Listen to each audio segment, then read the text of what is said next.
conduct is unacceptable, unlawful, and deeply troubling. It reflects a dangerous disregard for the right of civilians and journalists and undermines public confidence in the professionalism of the Ghana Armed Forces. The GJ condemned this assault in the strongest terms and calls on the military high command to immediately investigate the incident, identify the personnel involved, and apply appropriate sanctions. We further demand that the matter be treated with the seriousness it deserves and that the victim is offered protection and support. Attacks on journalists by military personnel, whether in the line of duty or otherwise, are completely intolerable and must not be normalized under any circumstances. We spoke earlier today. I reached out to the military high command on the matter. Even though they did not make any official or formal position, they said that they will await for our pressure and they will react accordingly. But I want to put on record that the information we have picked from some quarters, which indicate that the journalist was not well dressed or did not follow the protocols. And for that matter, it was not easily identified. Couldn't be identified as a journalist. It's false. It's a palpable false. Because the reporter or the journalist in question was not there to even discharge his official duty, or was not even there to even cover what they were doing. He was just there as a private citizen and journalist who lives in the area and has sparked his motto to just get some stuffs from a nearby shop. He wasn't there to discharge any official duty or assignment. And even with that, he was in the attack of his media institution, Onya TV, Onya FM. And so if the military people claims that whatever is happening is false, why did they recycle his phone? Because there were evidence preserved on the phone. And due to fear of public intimidation and public outcry, the court of public opinion attack on their barbaric act, they have to recycle the innocent or the unprovoked journalist who was just walking by as a private citizen. They have to just recycle his phone so no information can be traced. We will await the position of the military high command. We are very much keenly and interested in the matter, and we are ready to react and respond to any position they come out with. We hope that they will be very fair, firm, objective, and candid with their position. This is the media they are talking about. They can't use our own media. You can't issue a statement which will be contrary to the truth and expect our people to cover it, to give you the needed mileage.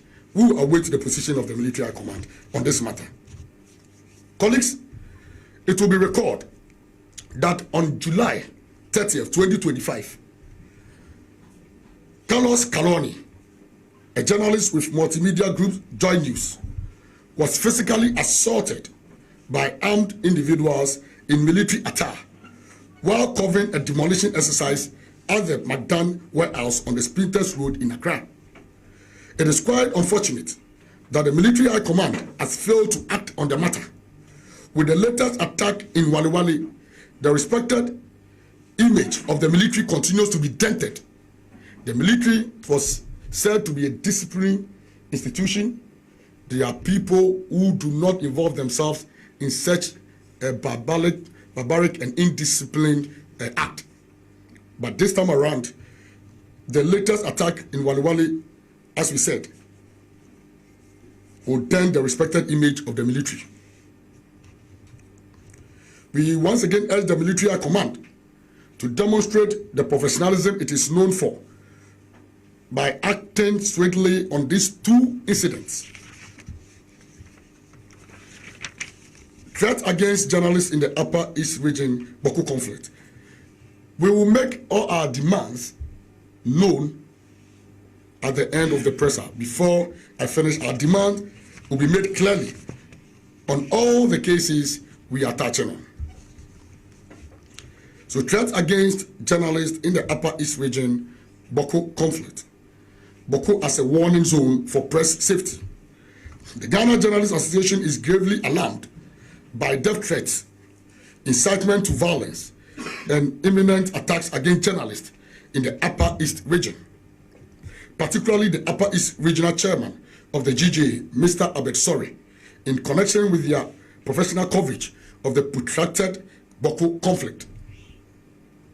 The association considers this threat reckless, criminal, and deeply dangerous, not only to the lives of journalists, but also to public order and national security.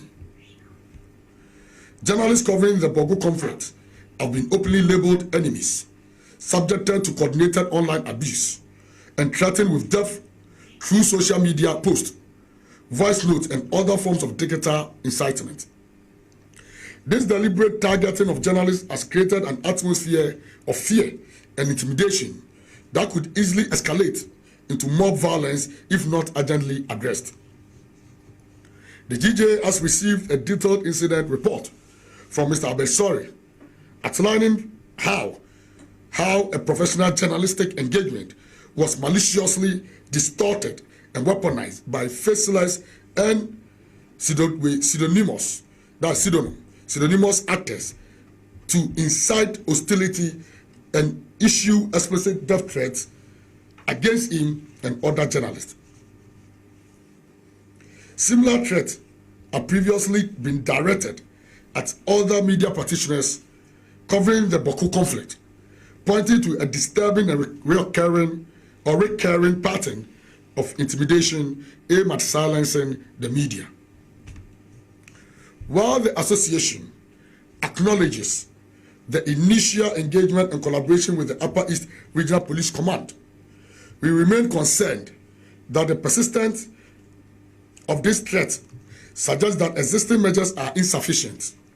The GJA therefore calls for sustained police protection for affected journalists, expedited investigation into all reported threats, and the identification, arrest, and prosecution of all individuals and networks involved in issuing threats or inciting violence against journalists.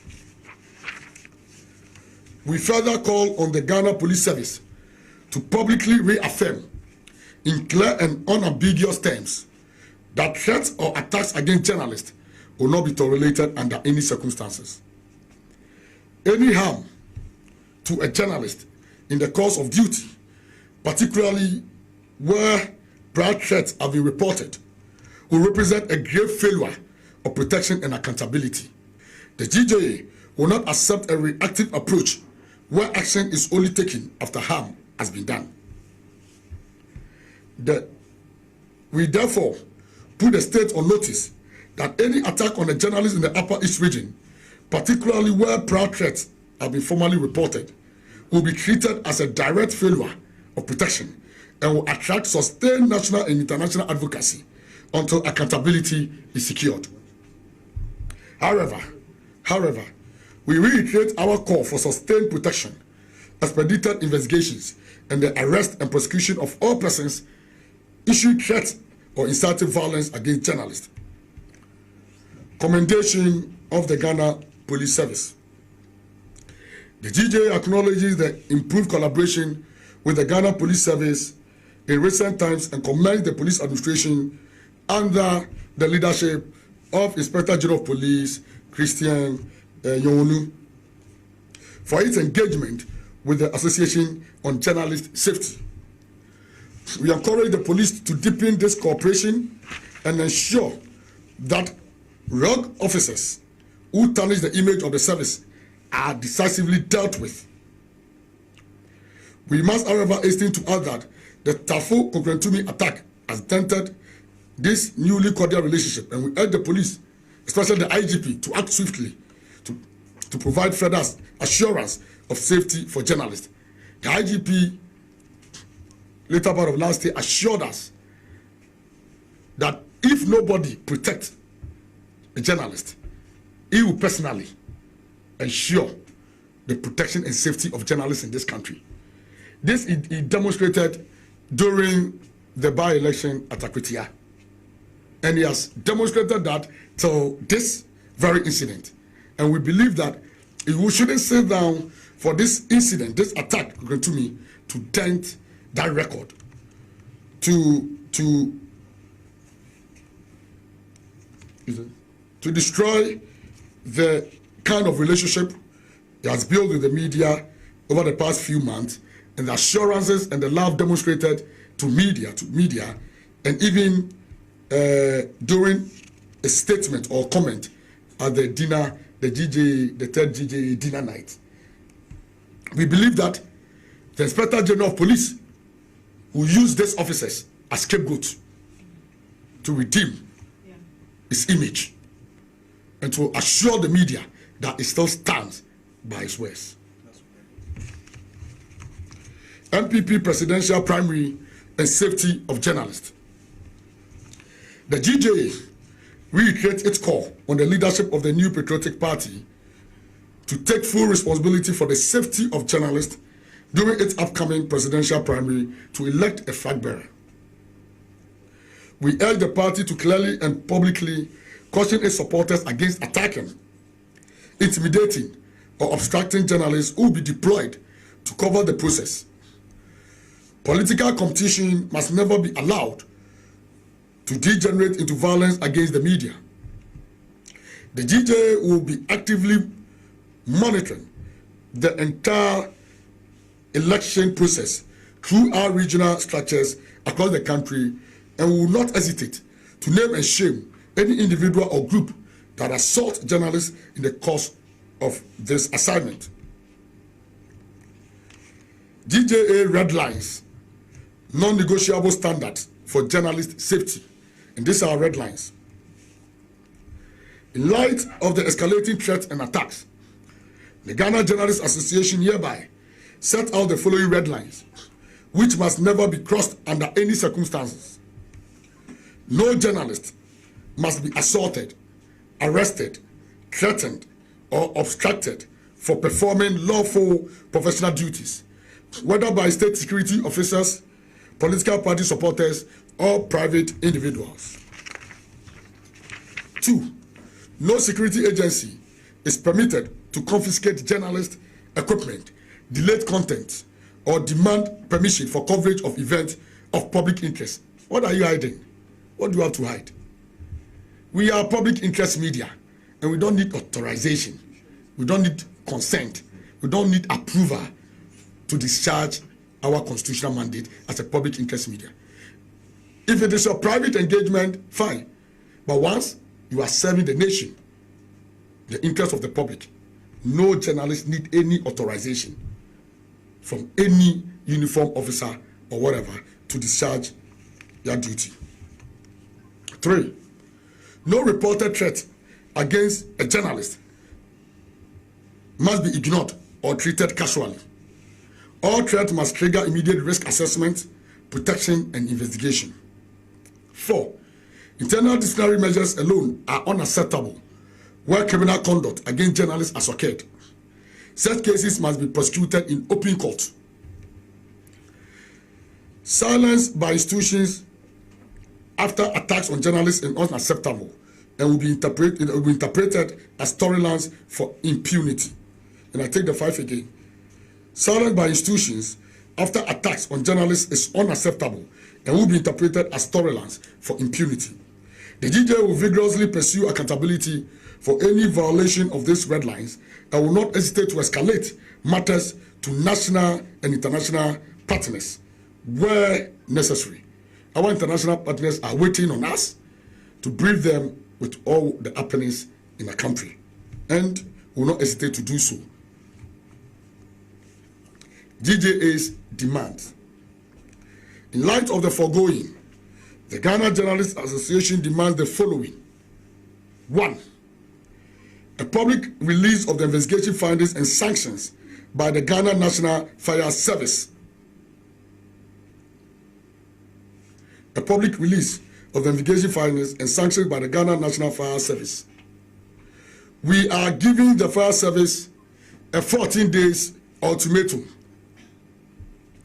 We are giving the fire service a 14-day ultimatum to act on this request, failing which will take drastic measures against them, including and not limited to blacklisting.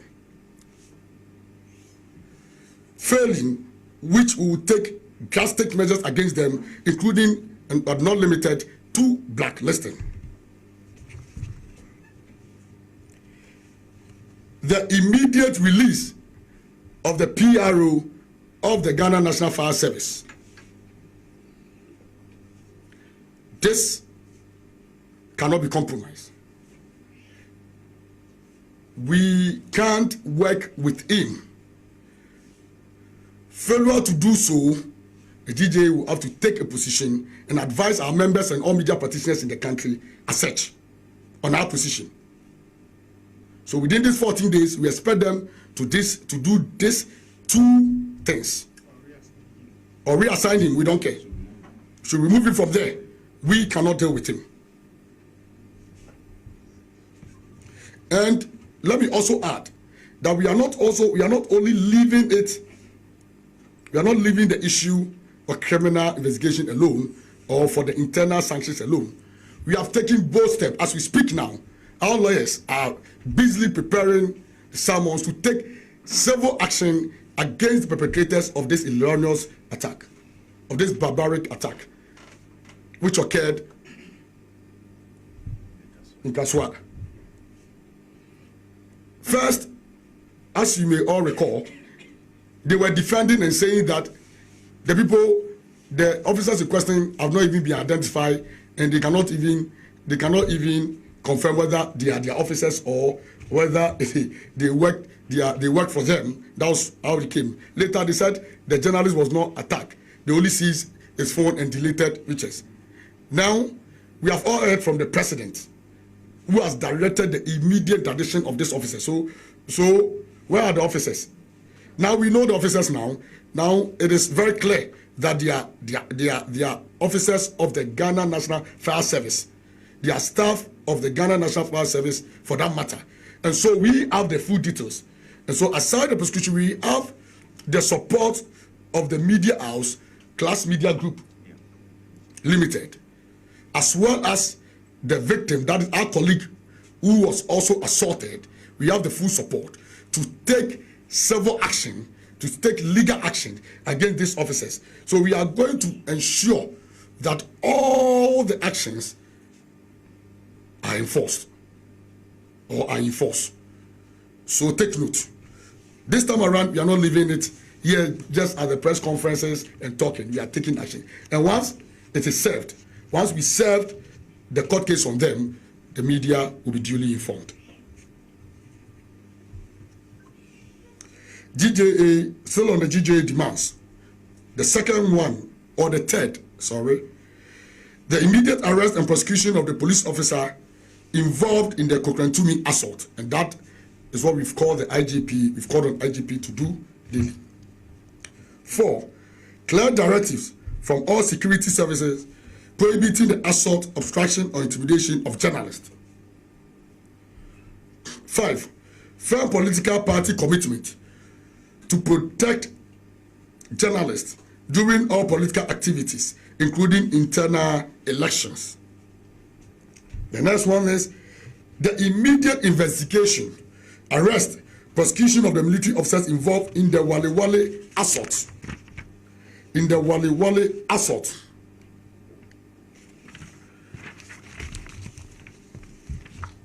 We were tempted to give ultimatum to the military high command, but we will leave it since they said that they are waiting for us to finish with their presser so that they can react, or they will also come out with their reaction.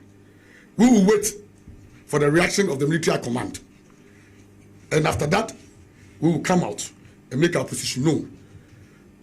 We still have our ultimatum, and we know that we'll act, because already there is a pending case involved Joy FM's Carlos Caroni, which we paid a courtesy call on the military high command, the CDS for that matter. They gave us all the assurance and promised to give us daily or periodic briefing updates on the matter, which they failed. And they've not spoken about this matter till date. So this one is a second issue they are handling. And we are saying that they should take swift action on this matter, or we will advise ourselves. The military needs us, we also need them.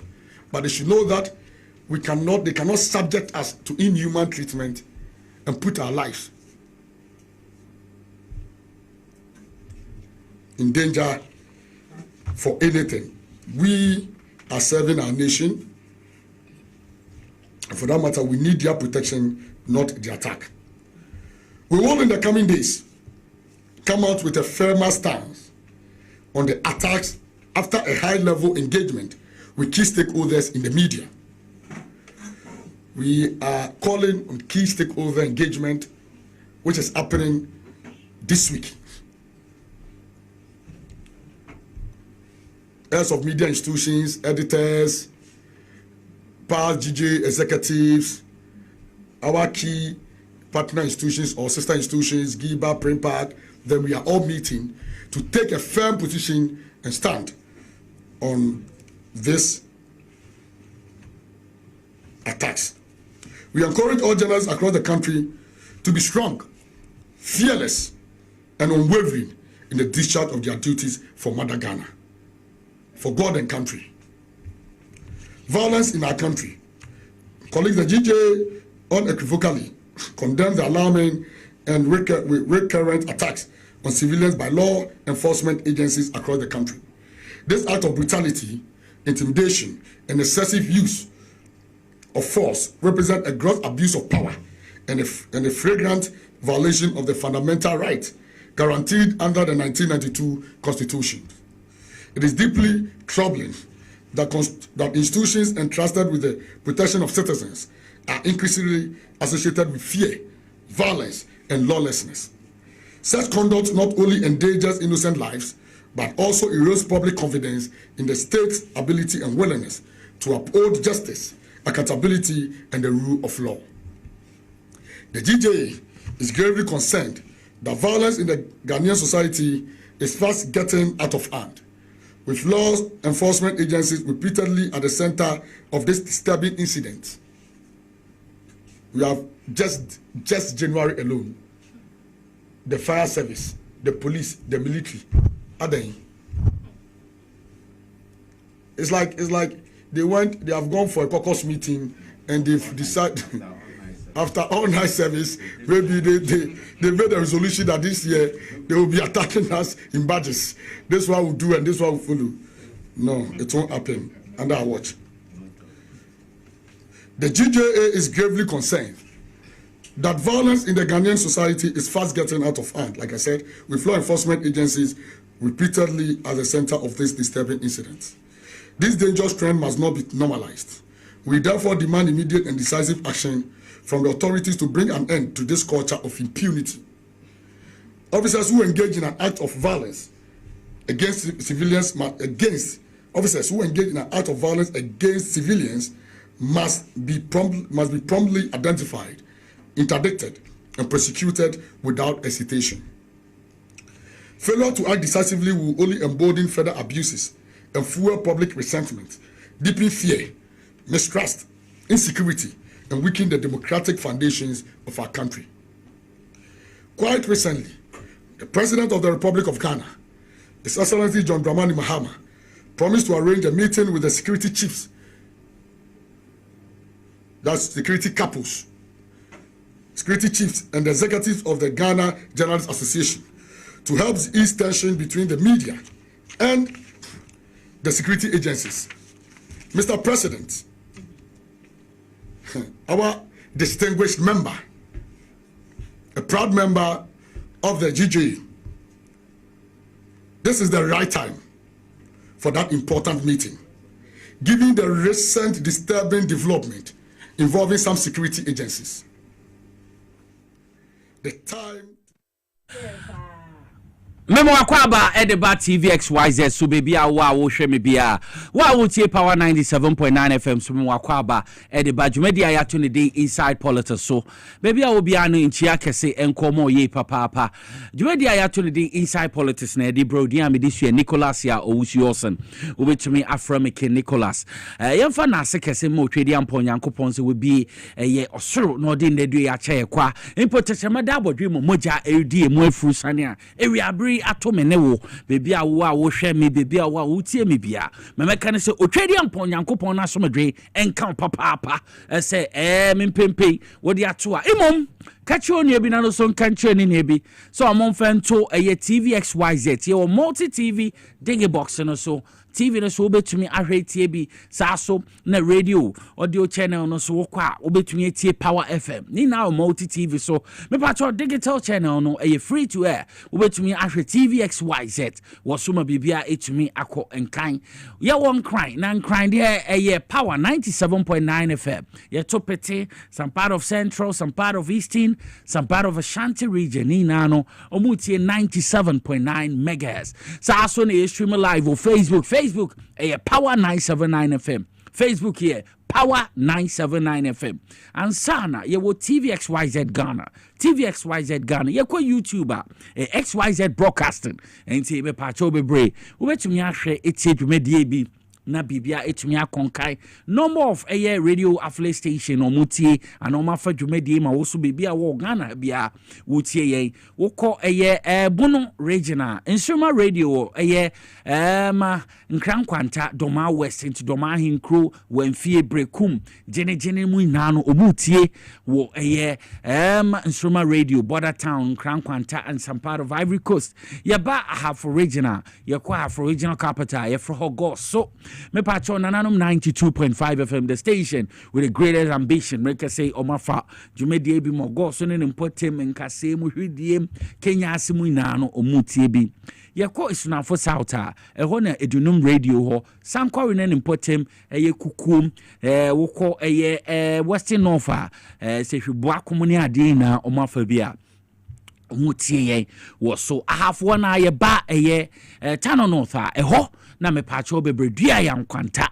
dua yankwanta ho na Charity 99.9 FM wo ma me fanchia kese ma nkabom hene Dr. Brown Gazy ono no former chief fire officer ho no ye nkabom hene wo dua yankwanta traditional area ma me fanchia kese ma mo papa Charity FM afabi ho ye batano south ho na obehun high radio eso afabi wo ho a no so edide man pempem ni ekukudam etie wo high radio so ye twemhwi ekọ Savannah regional Bole Ngoligi FM afabi ho ye ko Oti regional make say Buem FM honorable Daniel Kosia Shaman ni Buem FM afabi wo Buem ni important sa so na jase kan Eniwase radio afabi ho ye ko Volta regional capital ye nuanom Volta Power so afabi 94.1 afabi edite mu Global FM so afabi any number of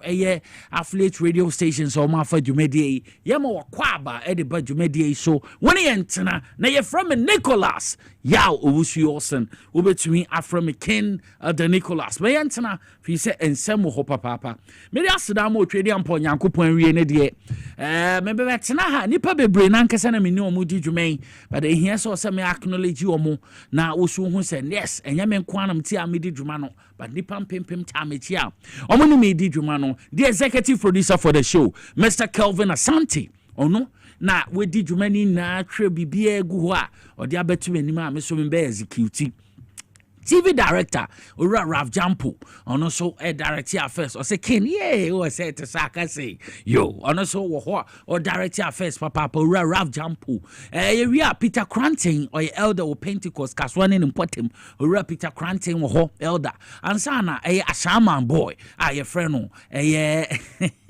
Abbas menin na na support Liverpool and they jina kwa no Champions League Abbas sa so na e kwa sounder Mr. Emmanuel Nete yɛkɔ sound a Mr. Emmanuel Nete ono so sound no so wahwɛ me bibia edidem meba edan kɛse a mewɔ mi a Main Studios ha yɛwɔ wɔfa Willie wa ha Uncle Willie ɔwɔ ha saa so na yehu Francis pa femfam pa ni free night course em so omwetwem opepa do so owa ha omo na etwa me enche Kofi the boy Frankie ono so be piem ha enche na eye obi a wesiesie me nuaba Elizabeth Tego se me junction ye di ran so came from room yo nti omo na me no maka boma omo bom echi dom ma ye di inside politics dwumedie no e de bro ewie baby a wo bia no kachi onu bi na no so nka nche ni nua bi eye Power 97.9 FM ehɔ na make say Edem Mark Anthony ono so no chinchim efidie no Power to utie radio na Edem Mark Anthony adaroma na o ma wo so tie nka o radio no so ma me ntwa me ho me ba ye konsem no so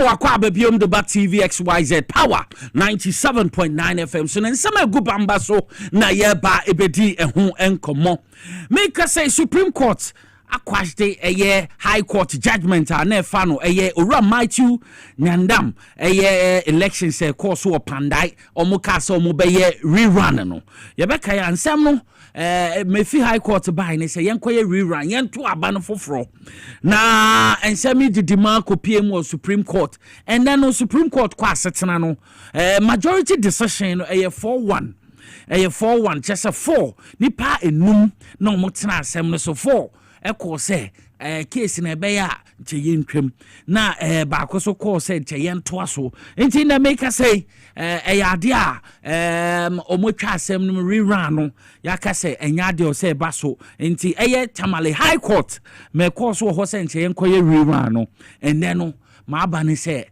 tintonton asem no mama omo nto aso nya rerun bia enti yebekọ na yakọhwe constituents for no omo wo pan9 no ansem ne for omo ho no omo nsem a omo de atudwa yankwe na yankọhwe na yentie bi me course wo pan9 abra decision ne bae no. I'm very much happy for the judgment that has been taking place today at the Supreme Court because Matthew is a man who is vocal in Parliament, a man who is an astute man in the Communication Committee. He did better. He is an outstanding parliamentarian in Parliament, bullying the government of the day and speaking to issues. But I can see that the oppressors want to derail all his benefits, all that his position. So that is why we are happy and very much enthused for the judgment. The reason why we are happy is that with the youth of Panda, we are really suffering. And it's because of Matthew. A lot of students are now out Roberts in town. But when Matthew came the last 8 years, he was able to help some of them. Today we have police, immigration, fire service, and a lot. Matthew even helped a lot of children who knew very well that when I go to school, to not help me. He helped them, kept them in some of the trading works, such like hairdressing, and then tailor and the rest. For this one alone, we are very happy. Because we were not even having hope that today we'll be happy that this, and we are happy. We have to celebrate more than this. So we really thank the media, Matthew, and the Lord, everybody who supported Matthew. Martin Nyindam is someone that thinks about the youth. He's the one that thinks about the women, the education. And Martin Nyindam has Panda at heart. So beyond this ruling, we are expecting more developmental projects, helping students to pay their school fees, rural electrification, extension. He is on it. But what do we call him? Salah came and distracted. But we thank God, God is not sleeping. Our God is not asleep. So God has vindicated Matthew. As Panda people gave him the mandate on December 7th, that same mandate has been confirmed again. See where your reaction say if you consequence war a year pandai fan ruling if Supreme Court the apex court of the land a ban neno and who ensem ena ye kote no na ye pem akoye nima ye bekwa kotie Deputy Director of Elections edema the National Democratic Congress Rashid Tanko computer ono so na sem kan after the ruling ye kotie bra that people are using technicalities to perpetuate themselves into parliament, and that is why we are against, and we think that this is not the kind of results we're expecting.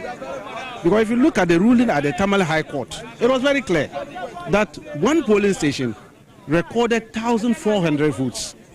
Another polling station recorded 1,200 votes. You and I know that we don't have that kind of polling stations in Ghana.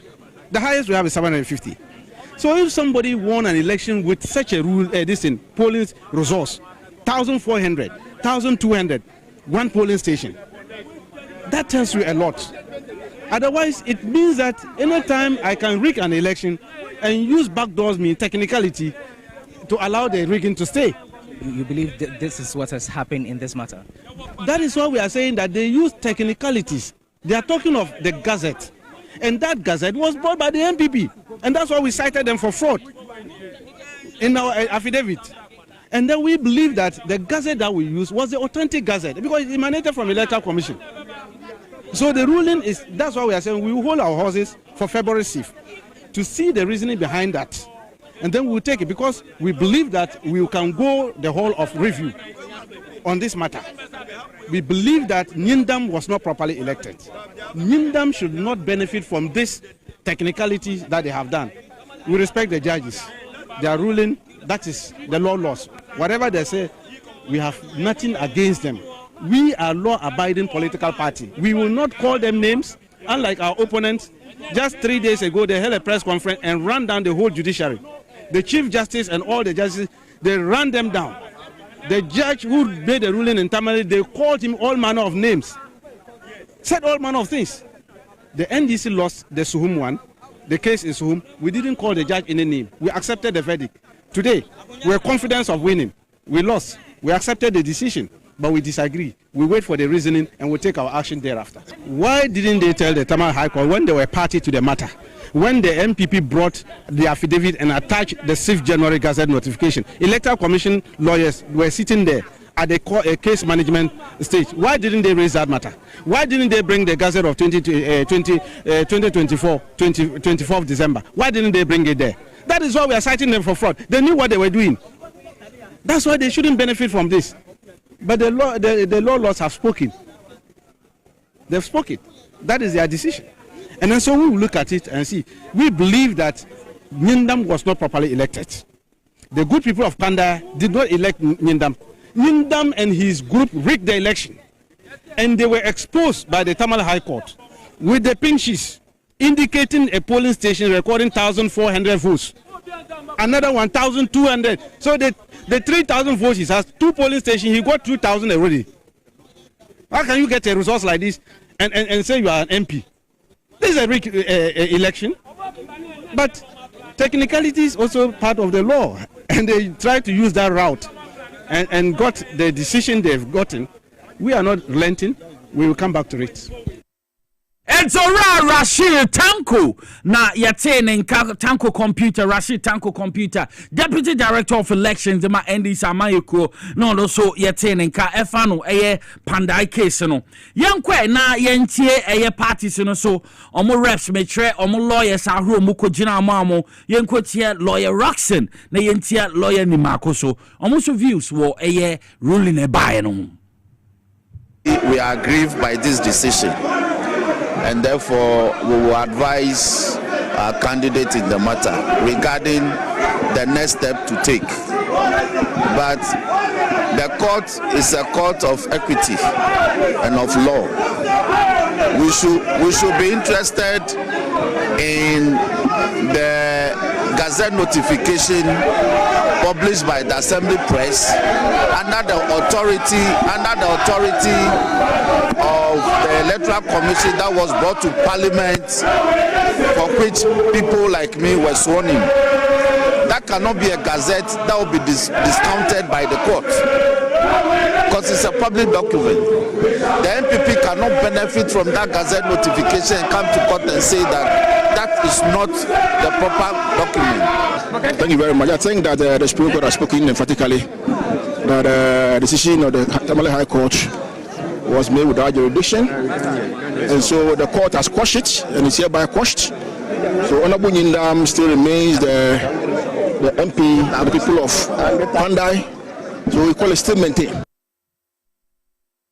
A lawyer, Dafia Mapo Roxon, ono yete ono so nenka na oye party endi samayeko no ono ye lawyer penny ono so kodi ndinemu ansana Gary ni makonso ginemu ma the New Patriotic Party anti lawyer say kukudami na ekojinemu ma dwumedie no etumi call so na yenhwe na yentie abra ye state the MP for Pandai ni victory wo court nende no so nsema the two yentie mbra.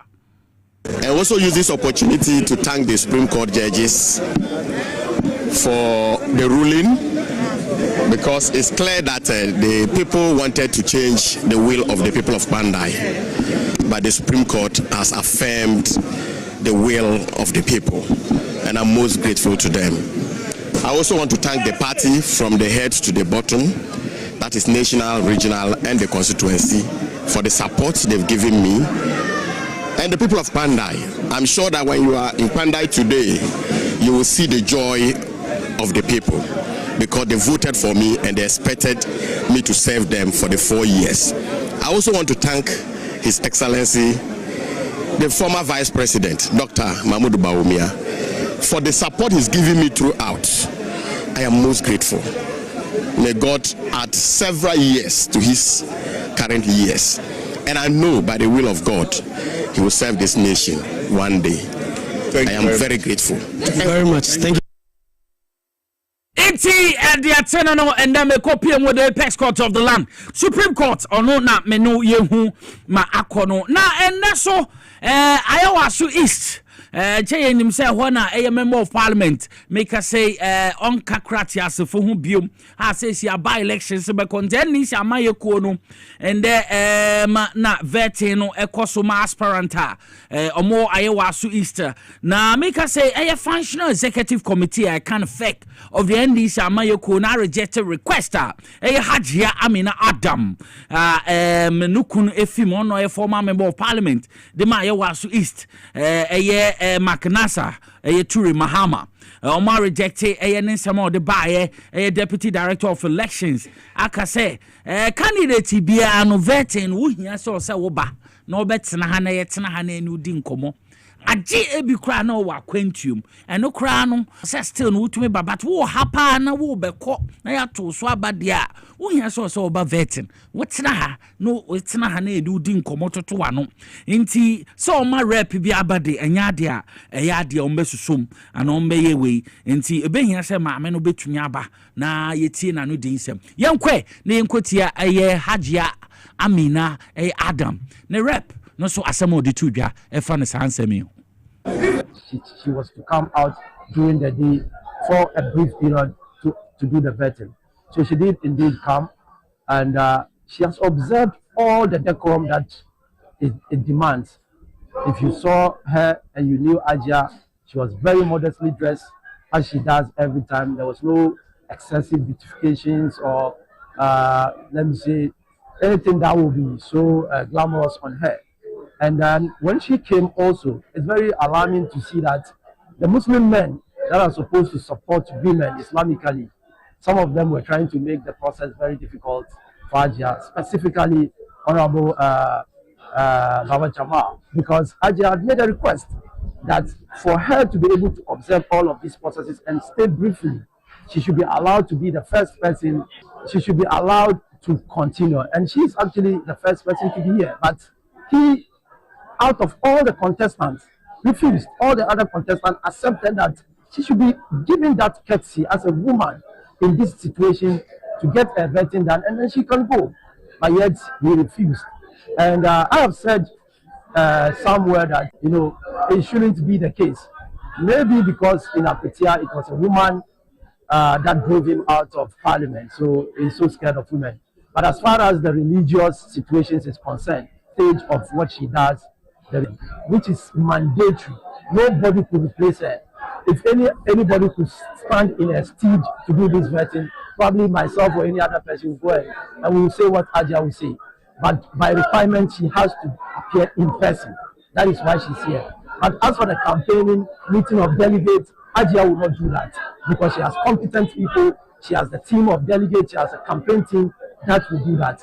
So with the exception of situations that require a physical presence, which will be assessed by religious scholars and clerics around there, and she will be advised on how to do it. See, Hajia Amina Adam, former member of parliament, Ayawasu East, Nasa Turi Mahama, Winyan Baby Corneyeri, say Muslim Imbrano, also bow them 4 months, 10 days, and so we painting, no, yes, and rep Bimbra, but a pattern in Shishayeno. Ombema kwancho say ye mame ono ankasa beginem na make say balloting etumi aye dwuma ma ballot ya ballot paper no so positions ahuni na no ebekoso nti mobeda no mo yanwe Mohammed Ramni Mohammed Ramni ono no obeda first ana one Baba Jamal okay Amina Adam the 2 nti Mohammed Ramni ono na eda 1 Amina the 2 wo ballot paper no so saso na Baba Jamal that 3 Yakubu Azindo ono na da 4 ansa na Najib Muhammad ono da 5 anti meteno no ballot position mo bia beda no Muhammad Ramni ono da 1 Hajia Amina Adam or the 2 saso na Baba Jamal da 3 Yakubu Azindo or the 4 ansa na Najib Muhammad ono so order 5 nti we ye positioner omobeda wo ballot paper no so nti uma yenhye so ayawaso west war gone ayawaso east mo ventem you ayawaso east mebekoso wo by elections and these amayoku no sanete na yakwaye nima African Trade Summit 2026 one thing wasama ade ay ongoing na make say and then omo de hwehwa no His Excellency John Dramani Mahama ono na odi opening speech no odi kotu dwa abro omo bies summit na no yenkwe na yenkotie the first gentleman of the Republic abra the African Trade Summit and there omo bia no na okakasa de say dwumadi na ase. Industrialization cannot succeed within fragmented national markets. Africa's future lies in regional value chains.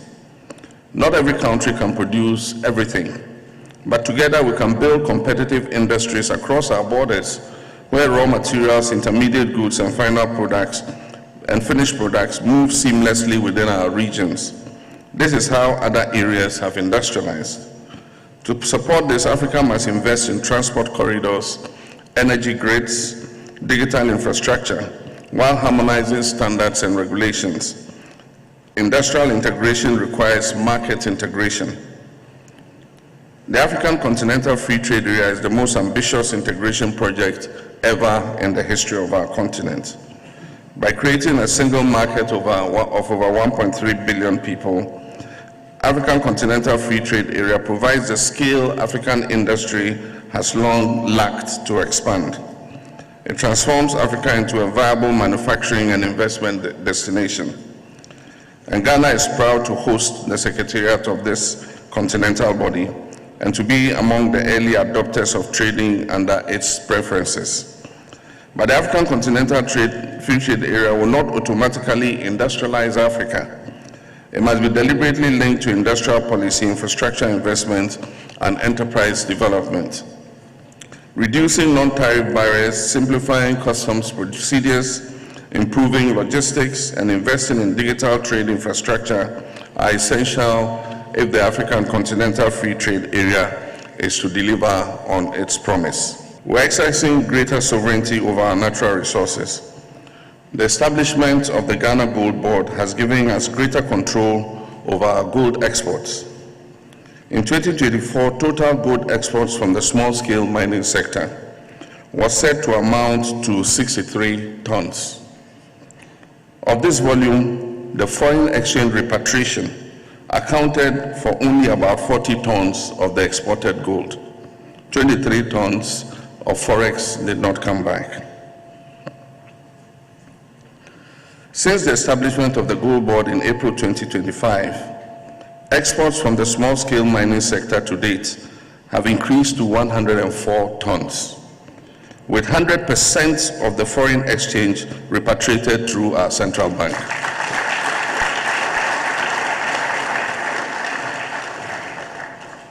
Ghana is also increasing the participation of indigenous Ghanaian companies in mining and other natural resource extraction activities. Local content laws have been passed that make it mandatory for non-Ghanaian investors to partner with local companies in all mining and extractive investment activity. Industrialization works when policies are deliberate, infrastructure is reliable, skills are developed, and macroeconomic stability is maintained. Investments in transport, energy, and technical education are foundational. Equally important is good governance. Investor confidence thrives where institutions are strong and policies are predictable.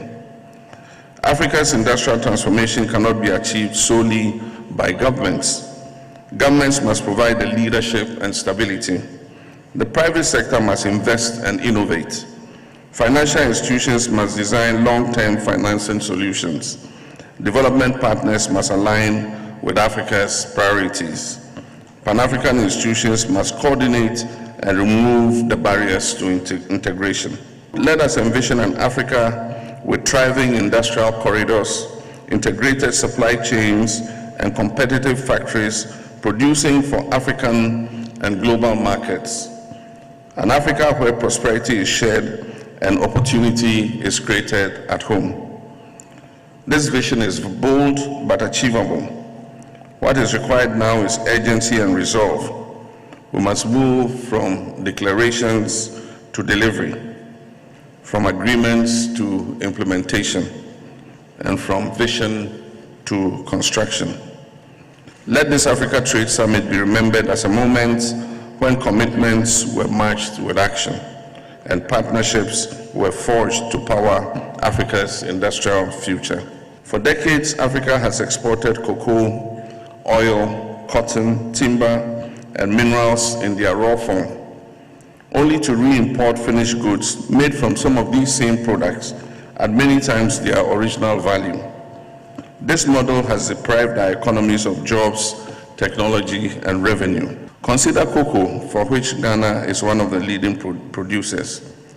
Africa produces most of the world's cocoa, yet captures only a small fraction of the value of the global chocolate market. Similar imbalances exist in oil refining, textiles, and mineral processing. Beneficiation alters this equation by creating domestic industries, reducing imports, and increasing export earnings. Across the continent, encouraging progress is underway. In Ghana, we're deliberately shifting from a commodity export model to a value-added economy, prioritizing agro-processing, manufacturing, and industrial clusters that are aligned with our natural advantages. As part of our reset agenda for economic transformation, we're looking to add value to our exports, such as cocoa, cashews, oil palm, cassava, petroleum, gold, manganese, bauxite, etc. And on the issue of resource sovereignty, we must break the colonial mode of large foreign-owned concessions, extracting value for the benefit of foreign interests and entities while Africa remains in poverty. And as Sam Jonah said, we must be boldly selfish and claim a fairer share of our natural resource endowment.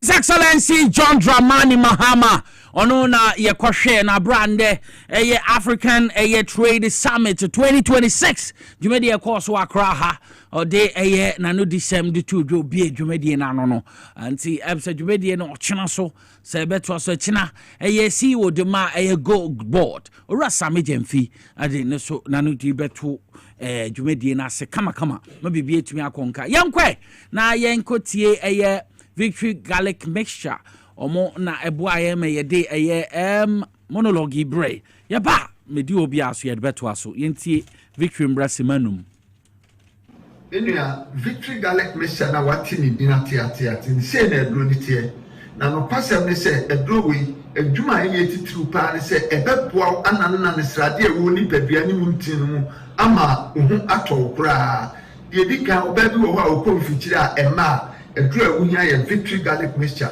ebi kura ho bekwa ewie wansa na ba eye Victory na wuhia wunya Victory no ma na busumi biara ubenya ofikyire akwa empa ho kura eno de akira obi wo ho ani ti na tedwa no obi wo ho ye adwuma kakra bia no abre na nakoma bɔ ne periperi ni nyina ye mogya entimi mfa akoma nu nkwa adwun mu eno ne kofa saa de ne ba odofo mesrew so wo ho na wonsem ka adwo ebi a wonsa no sei ana wonam ro mu na esi fom no kra adwo ana ayatufo se de edi fom ato mpaboa mu a eye Victory na me kan fom a wonum Victory asa no ma ye bobɔ so nyina no ebegai de oto ho anadwo a wontini na wohia Victory emframa nyankopon de ama yen se ye humi wo de wo humi a na wo tie so o bra eye Victory na betimi aboa wo ye wo bi wo so a wo ho ana ne yamahye no a obia na ne ka obia nya ne hwe obi wo so na koma bɔ ne periperi ni nyina mogya ne ntimi ne afusa ne ye wo ni pedua no edru awunya ye Victory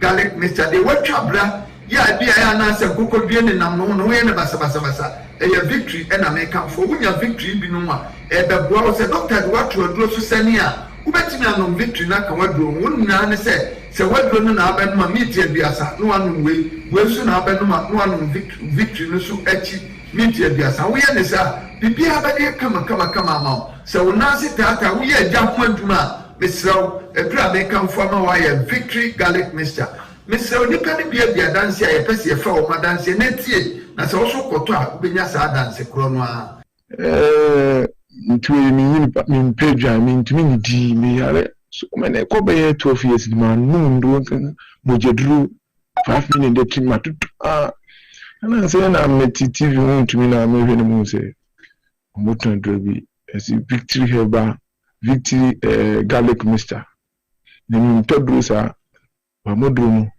asa modru eye papa ntumi ni di o mi din san no ni di afi bi no se di ya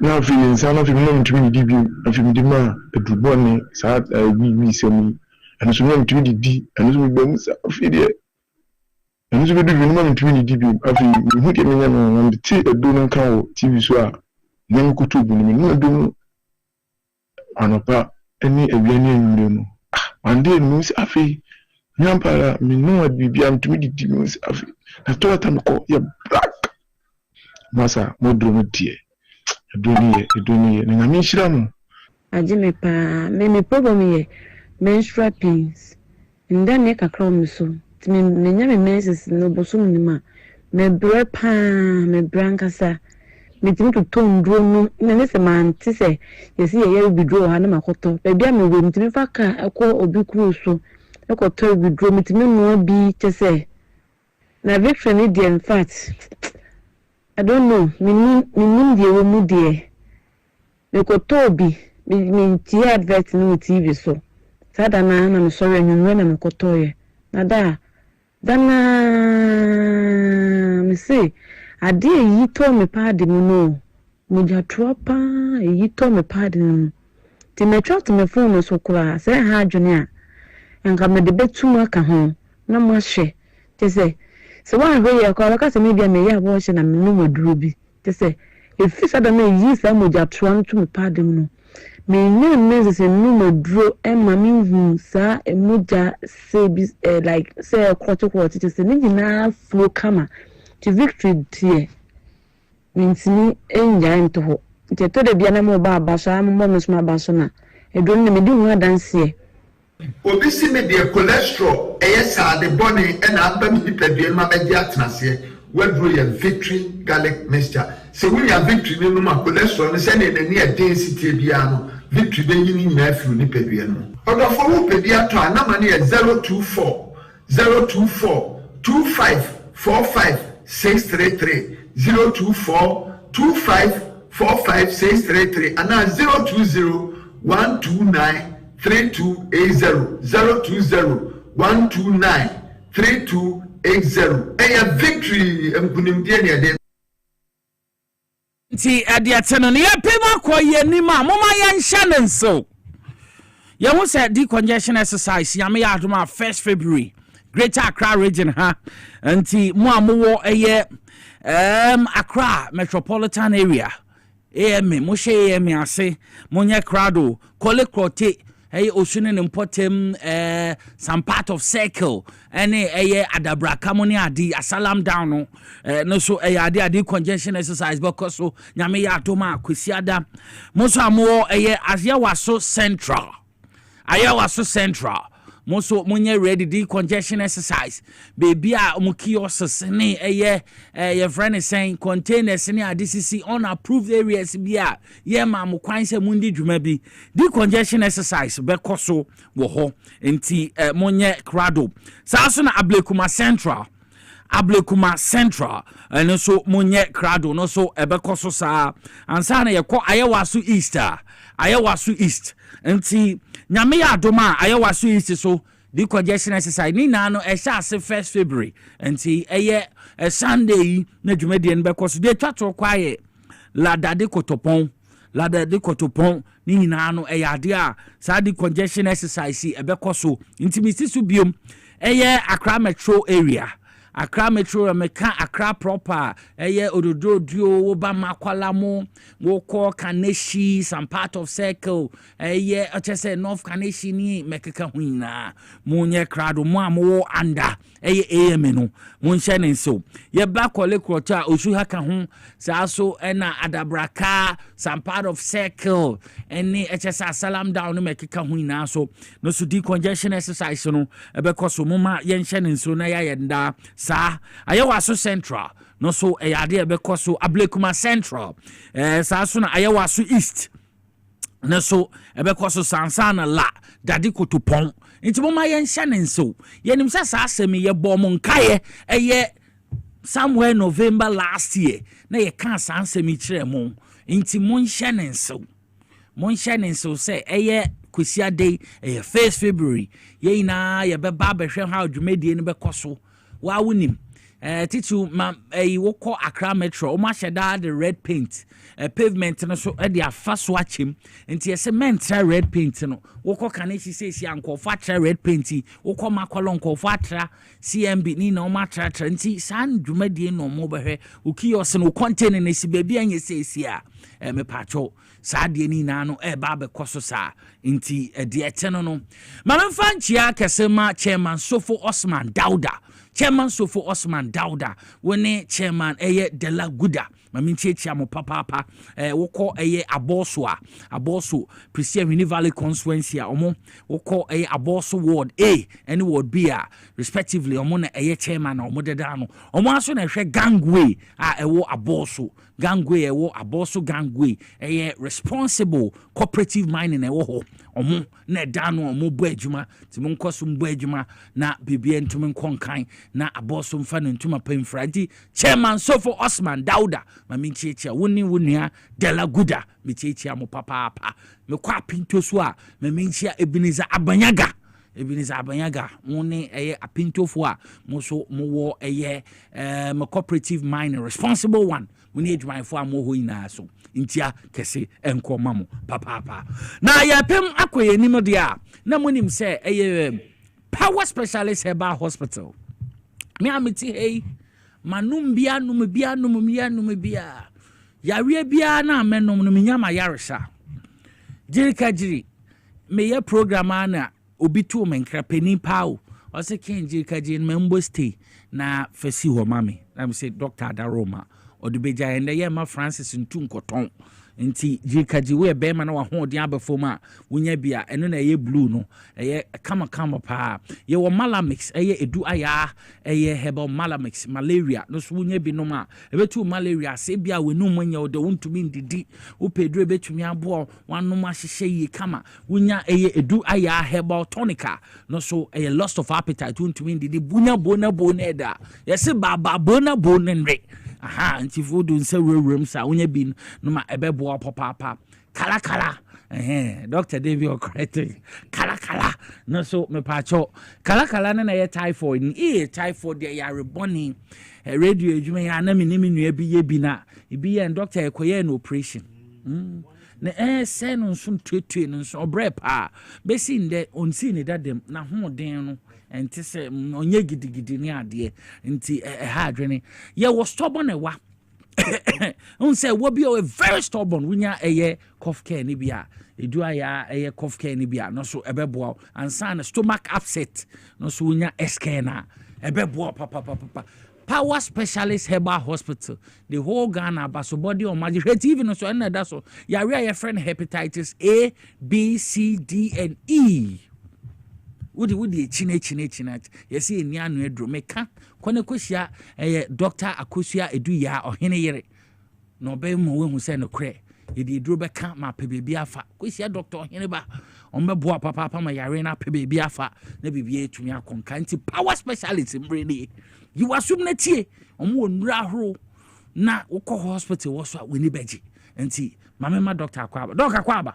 bibi aboko de mo ndro ndi ebo adwuma me ho se me feel feverish kaka na me bo malamix me bo ne se eyi no me bo nsuo no goma wanse malaria na baby afa ya bo bi man nsuo ya me yare ti enya nsuo we bi enum edro we bi no ma na aboye ho ban na bibi etumi akonkan na me te impenifo ekukudam Ghana ekukudam na eto me nkrasa Dr. Abe mensere ya de ye no kre se odroni e papa nti omopebi nti membo cameraman for MC afo nse mamu bia anko ene de wafa adu aboda so over to you mirase abusia ya makwa Power Tambre eni Power Specialist Herbal Hospital yeden chef ya Dr. Panyia oda hospital na Dr.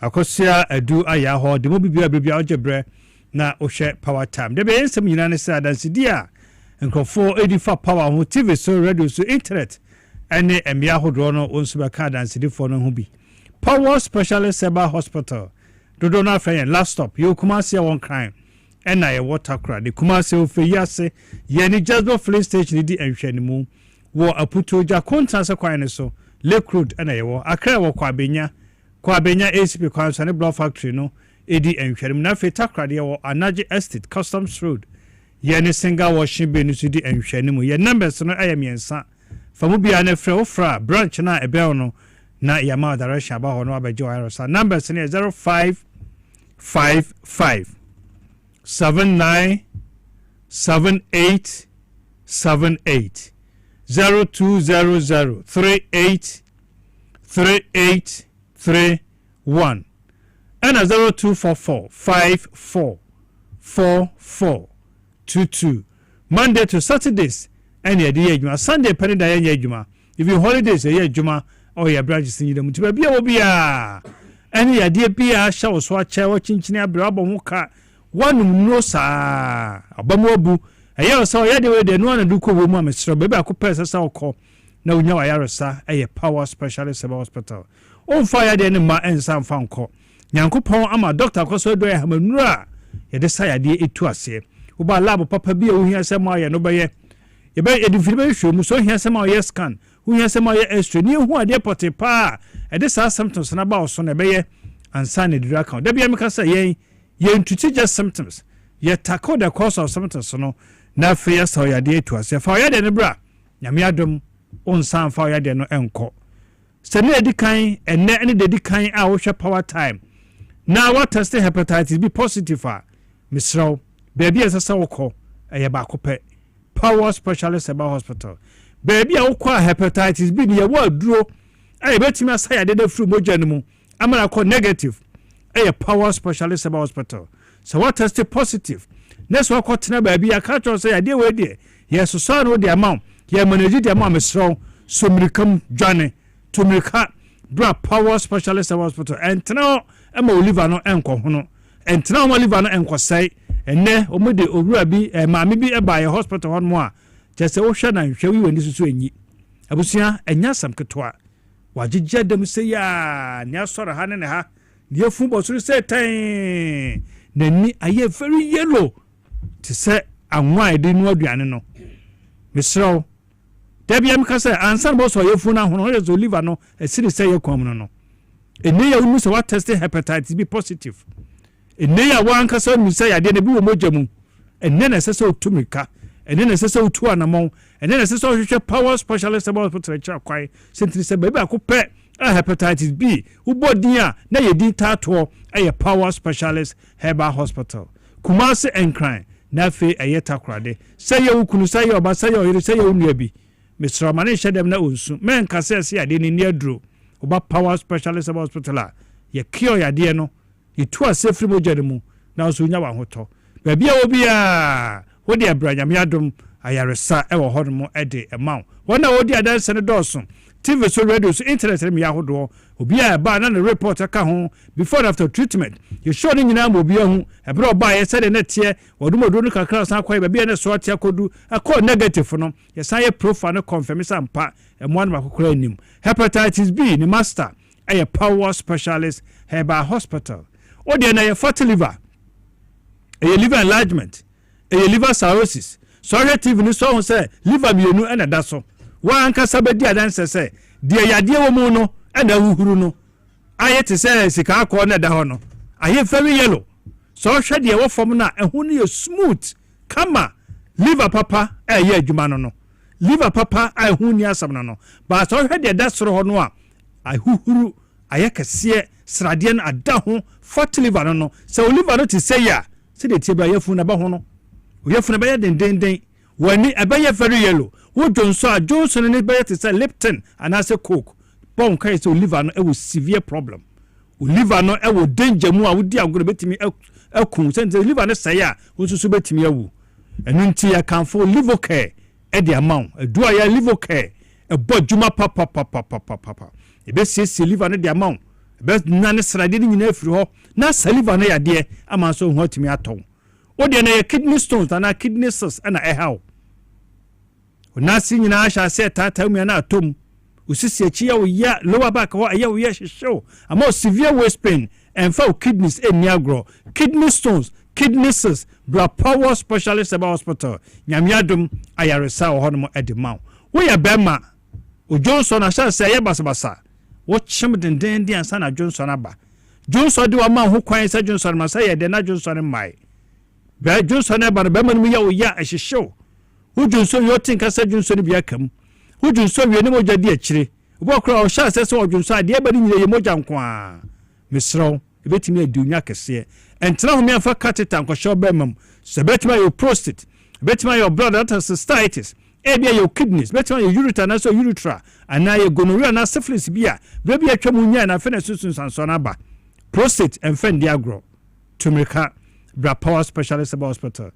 number 0555 79 78 78 0200 38 38 31 and 0244 54 44 22 odi na ye osa ana ehaw ekomde wa yam yo ya de ne toy ma yam yo ya na obofunu obi kura timi fe ya na se enfunu be gina yam gastritis na uyafunu ayekutu obo no hanyina ayo ya de kopie wa chi utanya heartburns udi de na adwani jejabu indigestion ya na wa o chika se no emututu emu hihyew onsa no nyina timi titiriti osa no betimi adu nya betan wa fon aye tantantan wuhia adua ya SK that is stomach care ekro bia wo yafunu no mu no wunya adua ya SK no be bo se yedudu na osa se pepche kosa be kunkro no nyina ama nso so atimi anya wa hoto wo de na ye typhoid na how typhoid yare bone ba ko betia masabi ko jana so a bonse moja emu enya jana moja wa jana bia mu na ye koko obi ho ma ohu sa pe no sha se mu koko duro bia ye severe typhoid se mo no bone nsuro no mutokuru a wa hwe be your surgery wonu na ko jabo se moja ye dai ewum uhia ɛyɛ eduaya kala mixture ɛyɛ dwuma ɛbɛtu typhoid na sen ten saa yade o yade bi a abusua ɛsan ten nti hwɛ ho so ye bɔ ho ban nya kala herbal mixture na fa tu typhoid na se ebia de na yɛ malaria ya na ho ɛhyehye wɔn mu yɛ nwonwono waposo yɛ omre ya no yɛ hojo baabi a plus de da bia wo hia ɛyɛ eduaya malamis herbal mixture ebitu ase de amam wɔn mu nyɛ ɔda kɔ kata so ntumi na wɔso tia na ɛte baabi a hospital bia no yɛsɛ wa short mogya de a wo hia eduaya herbal tonic yɛn no nyinaa yɛ pure herbal ɛne asɔne so ayɛ ne yie bru nsa no food and drug authority register ajatum ɛde amayen mansanke no nyinaa bi bɛboa no sisi otu yade no ase ama ho atumi atɔ wobɔ no yi ahora ne mogya wo mu koko ɛyi sɛ tɛn wakoma no bɔ kim wanyɛ ba bia nso ana akwakotu atɔfam bibia wo chest hɔ how sɛ yɛ wo heart sɛ yɛ wo lungs sɛ yɛ de na ɛkɔ wo chest hɔ no mo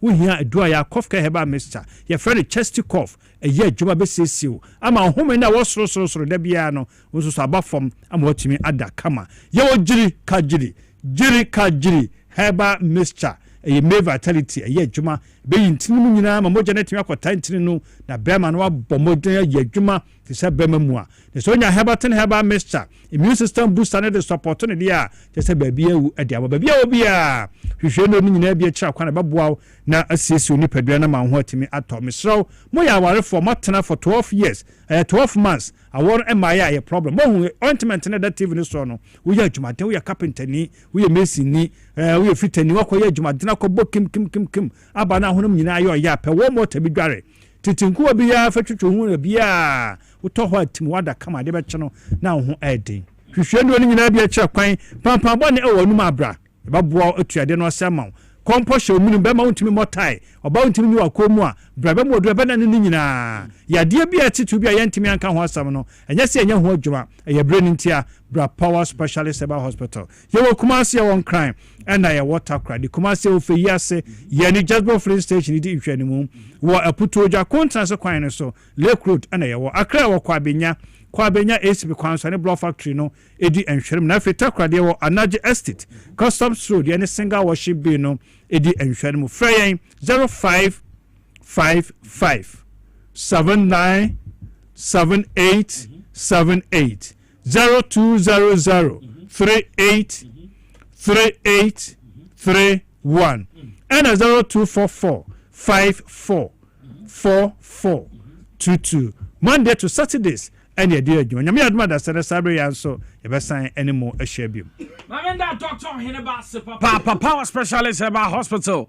On your that summon Wootie Keke, but Wootie no way to one and walk or you are Yarshe, na be to me a conca. And no so dear, and yana.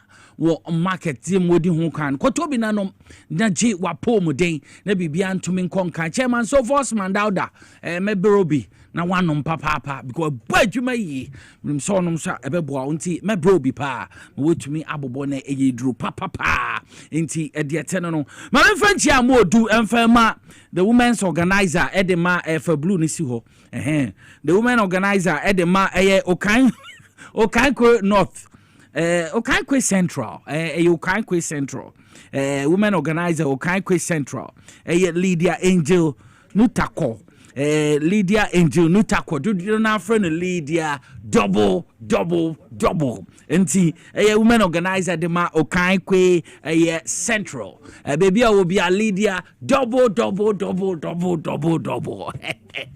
In check as a como Munam Segego Kutumpo Dibu Bambala Bontoff, Bibiashi, Lydia the double. Messi Aminyawa Kumesi beside them more. National, no Hasamai, me Bibiaka, Mamma Kajabu for Kratombra, Meba, Mehubiasia de Twasso.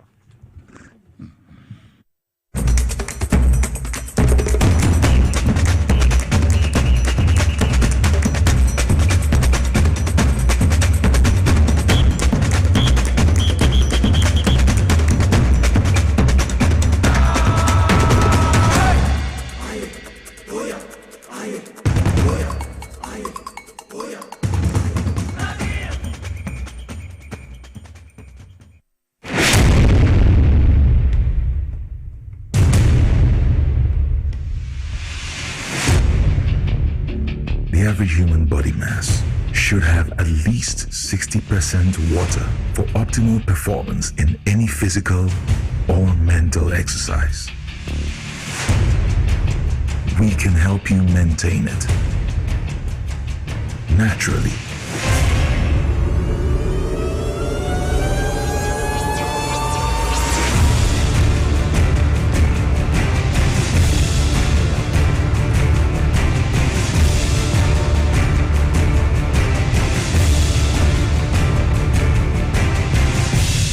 X Natural Mineral Water.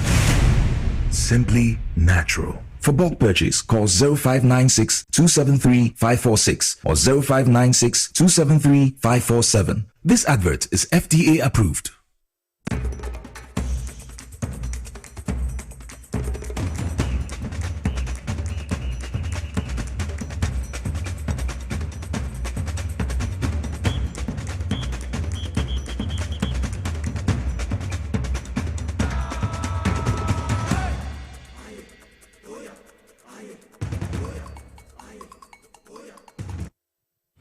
Samuel Kwaba beyond the TVXYZ Power 97.9 FM.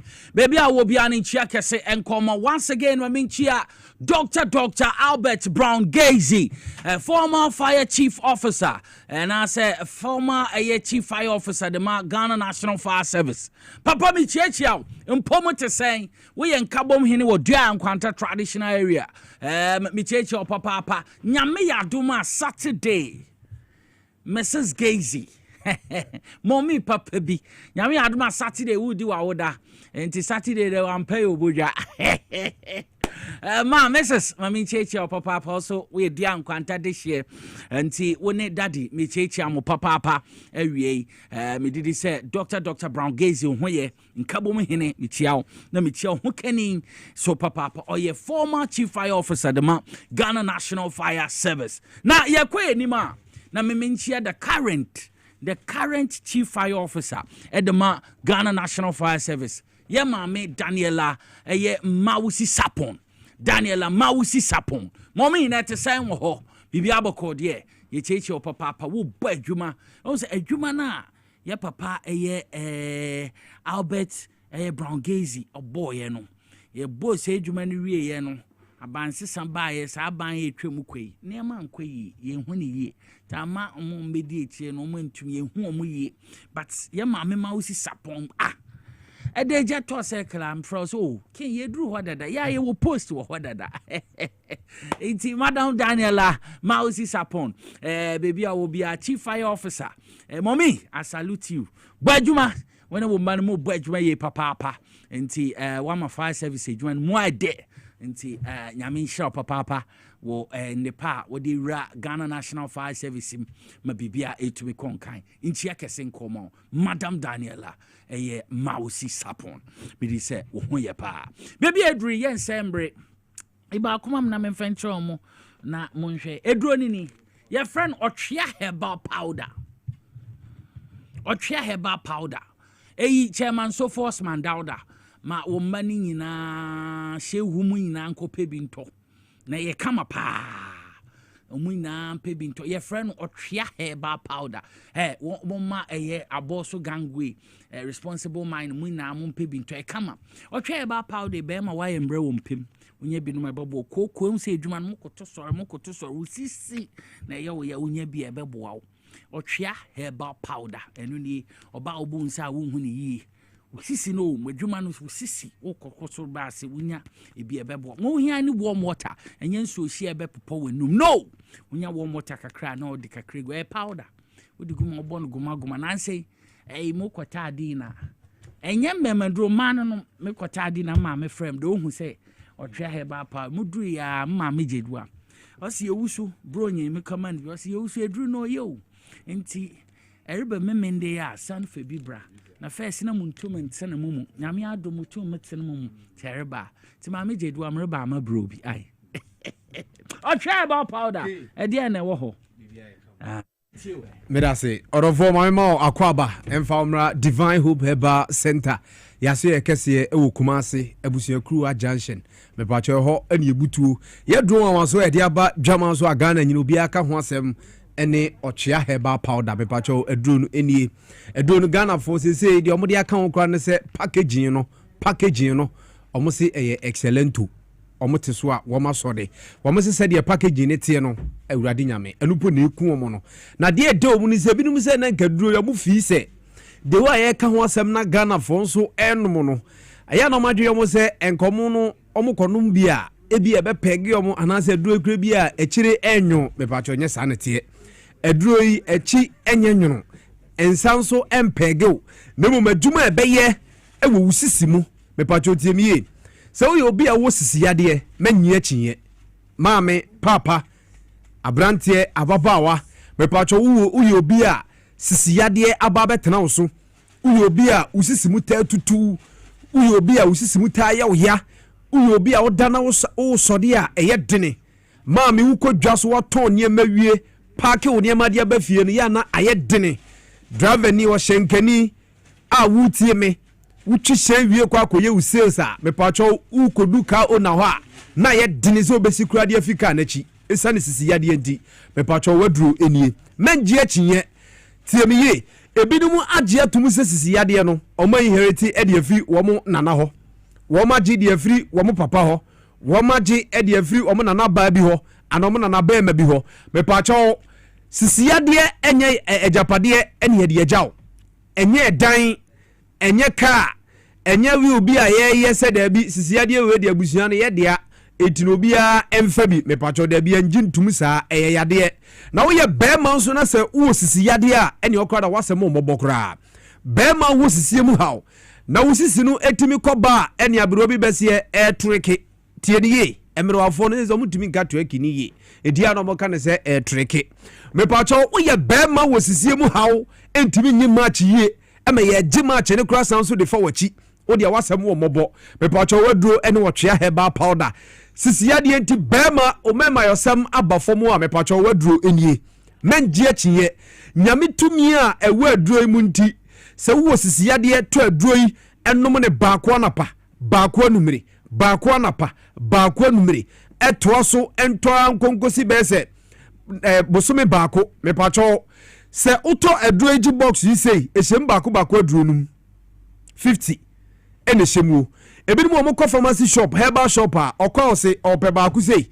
ana yente baako sei emfama na na ode yema ne baako mienu se me pacho emboa ho ukọ pharmacy shop herbal shop ukọ akoto aduro ya ode odu ase yema box sei ehyem baako aduonum 50 se untimi box no a ode ose yema half 25 ukọ pharmacy shop ni herbal shop bia 500 Ghana cedis pacho benya box yi fa kofie no mo ne baako anapa baako numere me pacho sisi ya de aba betena wo so a ama bema wutimi perform ye bema wutimi nyi match ye bema wadane mistotia bema se match no esete pe na to wo ne me pacho nkonye ye wadro ene wo twea herbal powder me pacho nya binom ebesane wusisimu emantini a esisie emamogya ntimi die frusane wo wuntini mu no me pacho nya mitumi e wadro mu nti wono mu a na wuntini ni nyina da emogya na timi die frusane na fesisi yade no ade ho die firi ho me pacho die ye koko tiemiye se koko yade na aba beso wo so a bema bia koko yade nti obema na twema ye lengelenge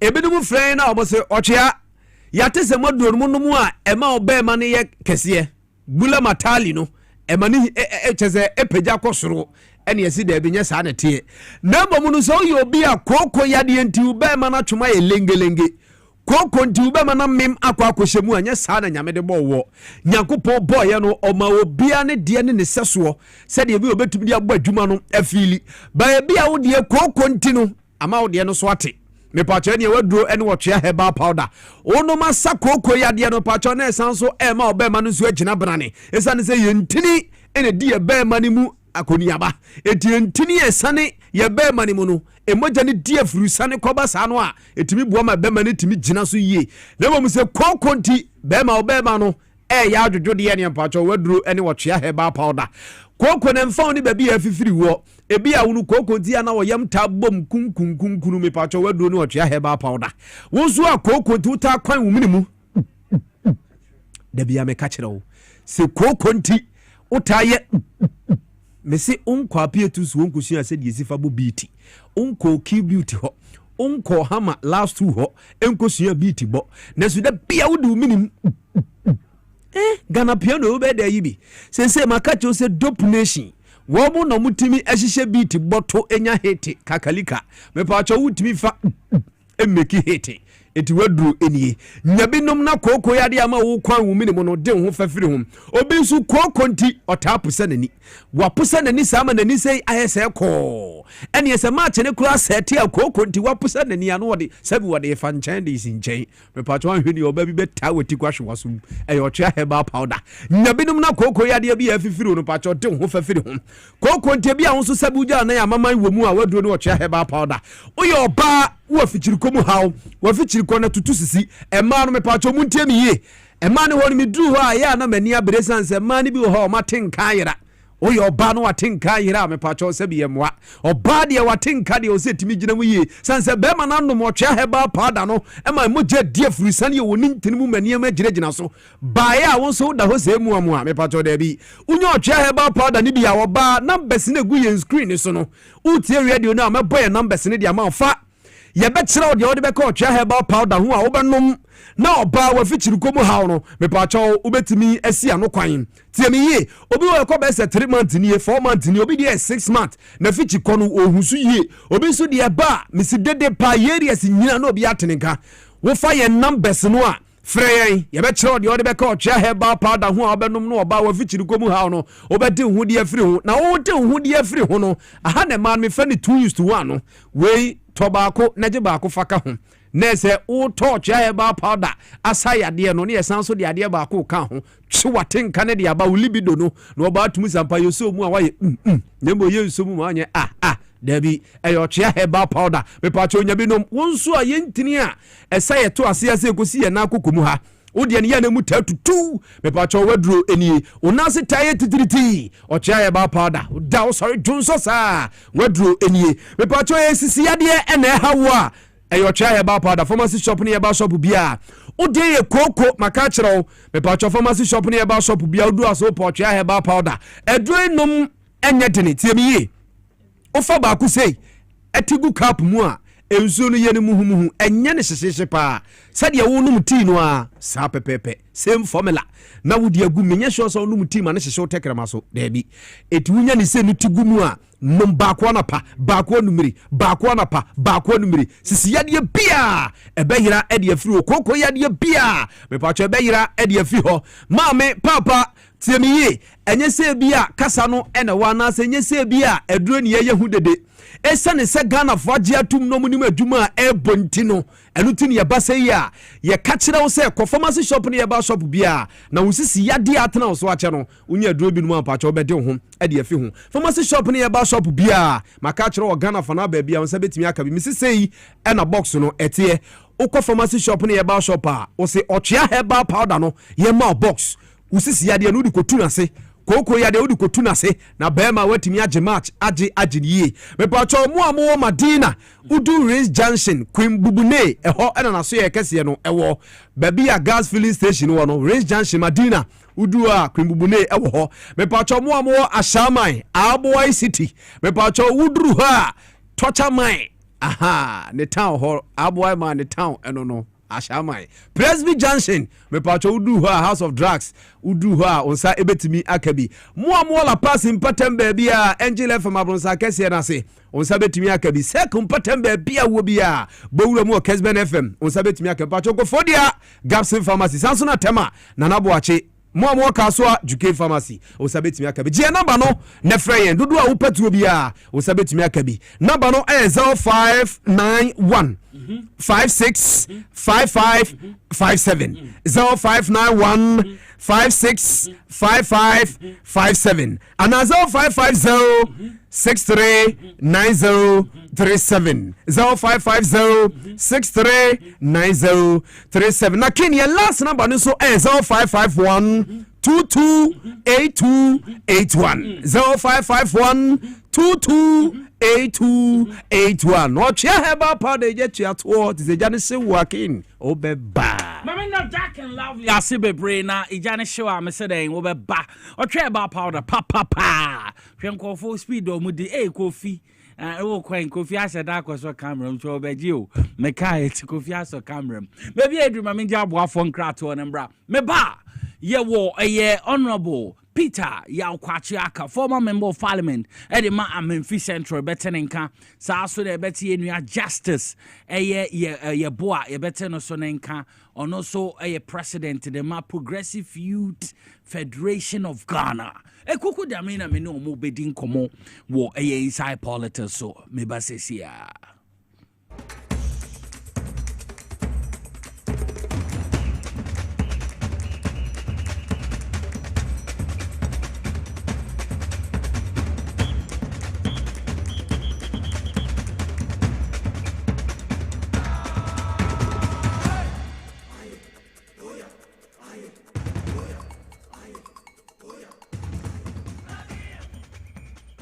Na ede na ya obayi a oda forma so ne yafunu emunumuni. Oh Mr. Entry also ya titi be benfie pi nanso ne yamu nyono da se me chew no ahodo amato a me hunu hwe a ebe ya nwanwa. Menyi ni se what also tamfo Haxa capsules any Haxa mixture yanum bom kotia also no bia ma no anom anka ne ho ato no dadaada also dro de eno ne Haxa capsules any Haxa mixture akom ni nchiremu also yekura eto yefunu ene ensunumu etuma wo yefunu ekeka wa wogire wo ho a enye also etumi ema wo ye cheko ebra wadidi awie so how aye also de a compare Haxa capsules any Haxa mixture nanum bom na ho ebeto pedudu atu a ko okanshi drug lane Kumasi Dani Herbal Takradi AA Mensa Anafre 02038228855 Apefo abatan ya woma won mofra no fo ene mofra woni mfie dumienu enka ho Haxa capsules ene ne mixture also tamfo edie age adwadie nkrato yi atom. Hi. Now let me tell you about Safari Valley Eco Resort, the first of its kind in West Africa. Upon your arrival, you are introduced to your butler, who plans your itinerary. We were surrounded by wildlife from the moment we entered the eco park. So many activities, all in the same premises. Visit the gym or the stables, they have it all. At my break, I'm able to practice my putting. We also went fishing on a man-made canal. Our tour guides taught us so much about the wildlife and how to interact with them. They used only electric vehicles here. This creates a serene environment. I'm told it's over 1,000 acres. My cabin here sits on 2 acres with a large terrace space overlooking my private swimming pool. Now this is royalty. They have their own farms, thousands of fruit trees. I can also have my lunch here at the waterfall.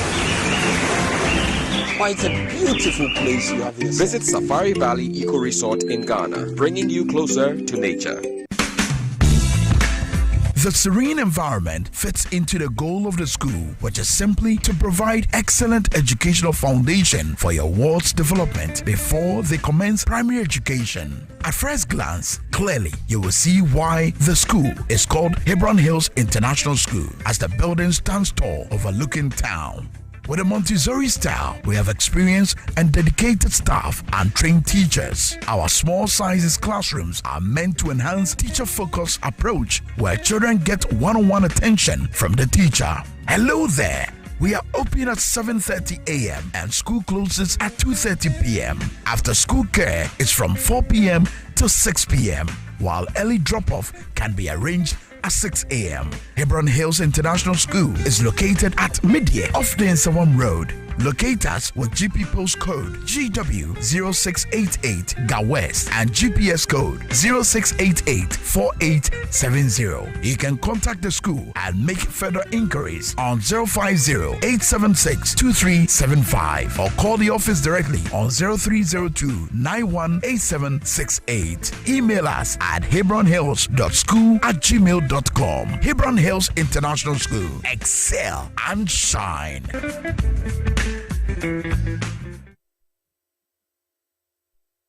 Obrebo eye adwumada eboa eyam aduane eboa eyi nsa free ni peduanim na eboa woni pedua ma etena ho yi nanso wonim se niema a yedi na yenom timi ma brebo ye adwumaden sen pote me hu da me brebo ye adwuma pa ebia se me ntumi ye bibi boa me brebo ani And nothing about the left feet from the Moses Clinic, we have our center about herbal food supplements. What says it? Pa the barber, ama a year Jumayi. Now, any Juma. Fatopa Yenu, and no pani and you na eboama obrabo ye dwuma yi sene be ya ebetimi anyam aduane awodi esiesie ni peduane mu eyi mu finsin yi eno na me brabo kia pa Ubenya Left Kid or pharmacy, herbal shops, ne supermarkets are ebeo. Sa wope dodo so to a 0244 06 8447. Left Kid, wa brabo, wa woni pedia. Edro yi enye ma apemfo e ma ema omomanofo ne mmofo a wonya mfie dumie FDA age dwedie krato yi atum ifo kra na menyisika edia ye mefui ehin fa na menya bosia edia tre medwuma yi mu kai kra mabre menya bosia ato taxi fofo Suhum Rural Bank. Suhum Rural Bank.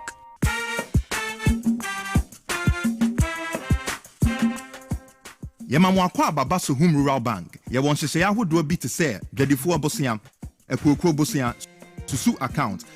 Ene da so wo ho savings account. Me bada chain savings account. Ene de keka ho. Suhum Rural Bank was 03422919896. Na won so wetumi aka se. Suhum Rural Bank. Ama ene mayeka una. Suhum Rural Bank. Enti me pa minie. Suhum Rural Bank. Growing our heritage.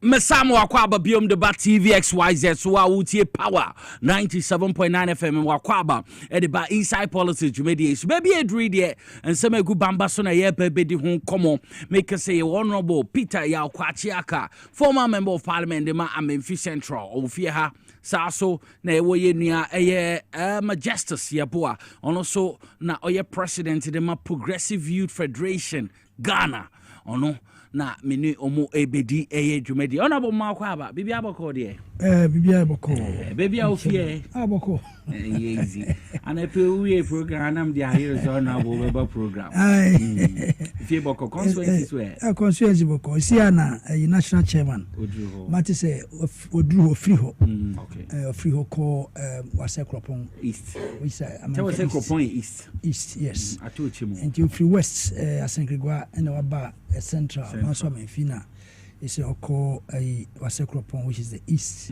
okay and nkra ohoro sure as a move from intimate me anko share bi you man nyina no ni na aka ho mas okokwa nsia okore na kokore nso hia yi yo tira edwuma bi na eno ana no mabenko yes justice eyabo important saying bibi aboko de Progressive Youth Federation of Ghana mo hote say uhwem pa de ye eyo uhwem pa de eye de ana chese boni bi eni ho yo ye da nyame ase my member honorable so honorable I'm saying that the apex court of the land Supreme Court and the omo Erin State Panda MP and na sebebre na wo meaning Supreme Court today ya na nsem ruling mba ya said anka wasem bebre esisi ade ruling abanti be wombia na yetumeka ma me sha so wo yo so dem sika en mechia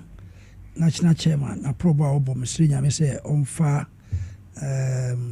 travel messages emfama no na bi okobia no enye dwodwo emfama no mechia me constituency for so na omkohia mu me kruma so amfi enso mechia mu nyina na Supreme Court asemi em say yaka ho asema emra KCC ewo pandan Justice Manuel Brook Planche na odi asemi na ɔka sɛ yɛnto aba no within 30 days ma ɛkɔ parliament ma parliament so ɛma 14 days sɛ sɛ bi a ɔmbɛyɛ appeal no ama so ma enti yɛde nkra kɔma a yisi sɛ ɔmprepare na ɔnyɛ election within 30 days te sɛ deɛ constitution no kyerɛ no ndc candidate friend Daniel Nsala Wapae ɔno ɔmprepare ma yɛnuanom sɛ ɔmo ante aseɛ ma ɔmo de asɛm kɔwie ɛyɛ Supreme Court yɛnyinaa no yɛhwɛ anim sɛ Supreme Court ɛbɛdi atae deɛ High Court kaeɛ no so ɛsiane sɛ nanka inconsistencies wɔ inconsistencies wɔ from 8A no so 41 police stations out of the 152 na nneɛma nkekae kakra ɛwɔ na adeɛ nso yɛankae no wɔ ɛyɛ hɔ police station hɔ no yɛde kɔ different places yɛkɔ collation center ɛtina kyerɛ sɛ biribiaa kyerɛ sɛ nka deɛ High Court kae no nanka yɛne no yɛ adwen nanso ɛna Supreme Court aka sɛ deɛ High Court kae no wabɔ agu nti yɛnya nkɔto aba no foforɔ bio na deɛ yɛbɛka no sɛ ɛyɛ NDC yɛ party a you believe in the rule of law nti Supreme Court so ɔne ne final say wotwa mu a ɔde kɔ baabia bio a nyɛ yi nti ɛne ne final stop a yɛbɛyɛ I don't know whether Supreme Court will review of the case no I'm saying if my memory serves right it will review nti it depends of the party say ombe jam and also ombe ask for review bia na justices no be increase but say as at now no the justices no year 5 I'm say 5 yes sir and a 4 yeah 4 in favor of the petitioner MPP for the call and a 1 year against let's just say omadi nkunuma yento abani bio te say the High Court you know enti NDC law abiding party ni die begin say the Supreme Court aka no yɛmfa sa na ebom yɛnhwɛ sɛ next time sɛ bubɔ yɛnuanom a ɔmanka sɛ court no kangaroo court because severally time bia ade be call against them ni die they give names to the they call names of the justices no yɛma names wɔ Supreme Court sɛ ɛnyɛ ade papa enti no even abana yende I think say we would accept it in good faith party penifo no omo na abanti from tomorrow no e be hwe de ombeka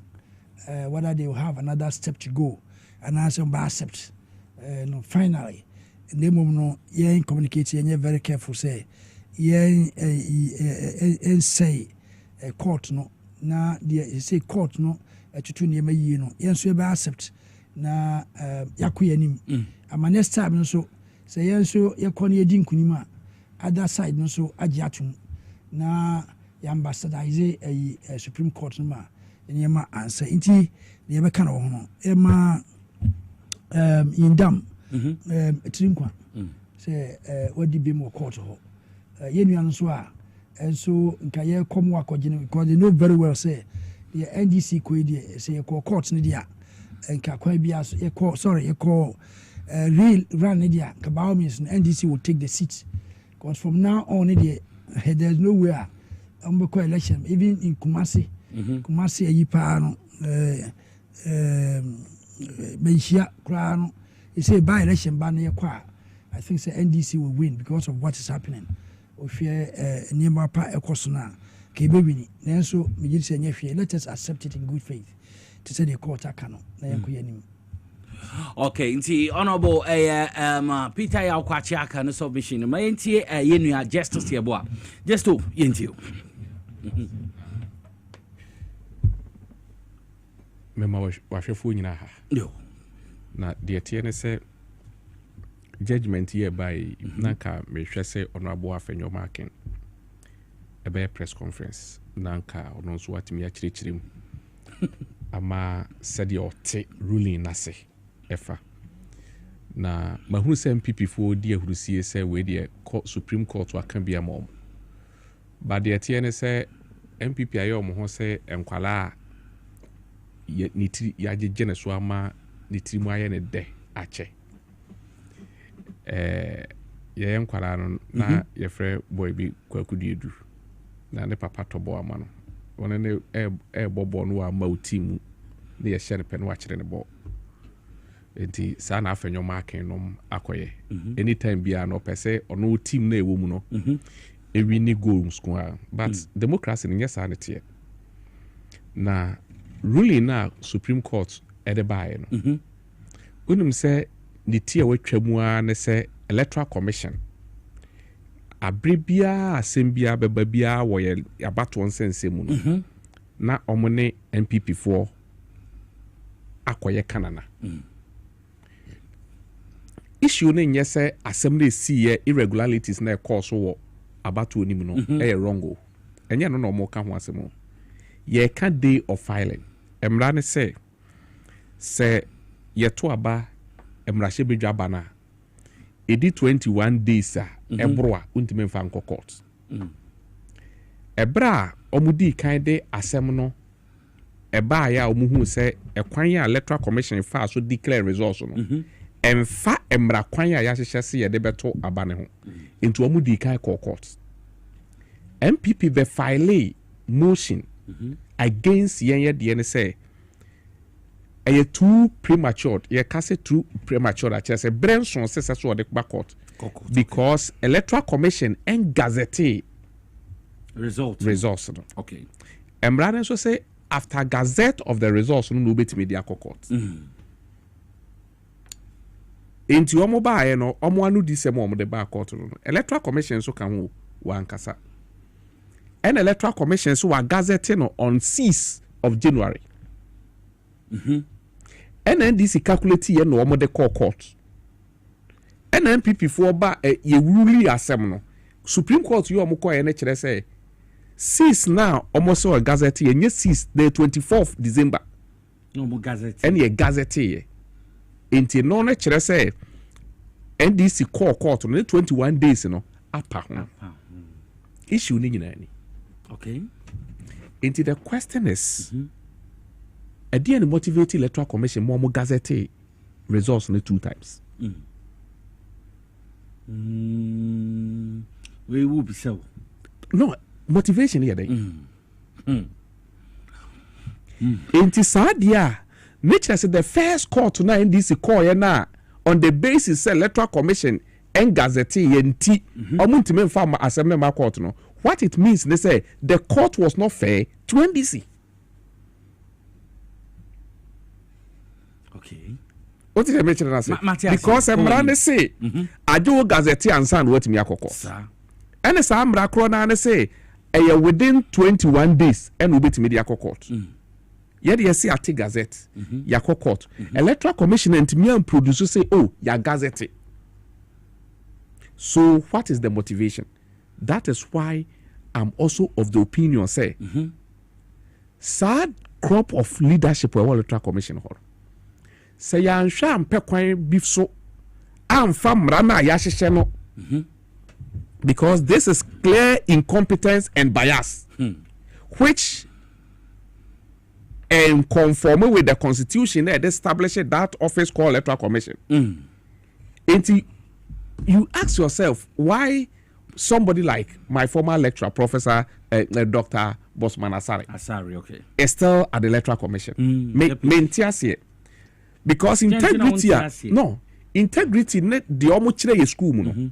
Sen campasi e de juma en kono so hu se juma e de share san wantimi anye okay because there be a question that maybe some say o de share the level of incompetency omodan di in just ended 2024 election right Ghana ye fa niema bi trotre imagine say yakoto aba 2 weeks later Electoral Commission almost 6 constituencies ontimi mo declare results and our results are eba in the 2020 na ye pen number dia confirming speaker and Electoral Commission conducted that same election can you see ati ha ye kasai it we shouldn't think say this year winning election it that is all let a minimum say some people has petitioned the president omo forward dia come chief justice asem na da ho no prekus nam ye di ne show so e mane na ho enche because this crop of leadership we electoral commission on no o de twatsan funi no enka de ni besi Ghana enka sabre Ghana duru he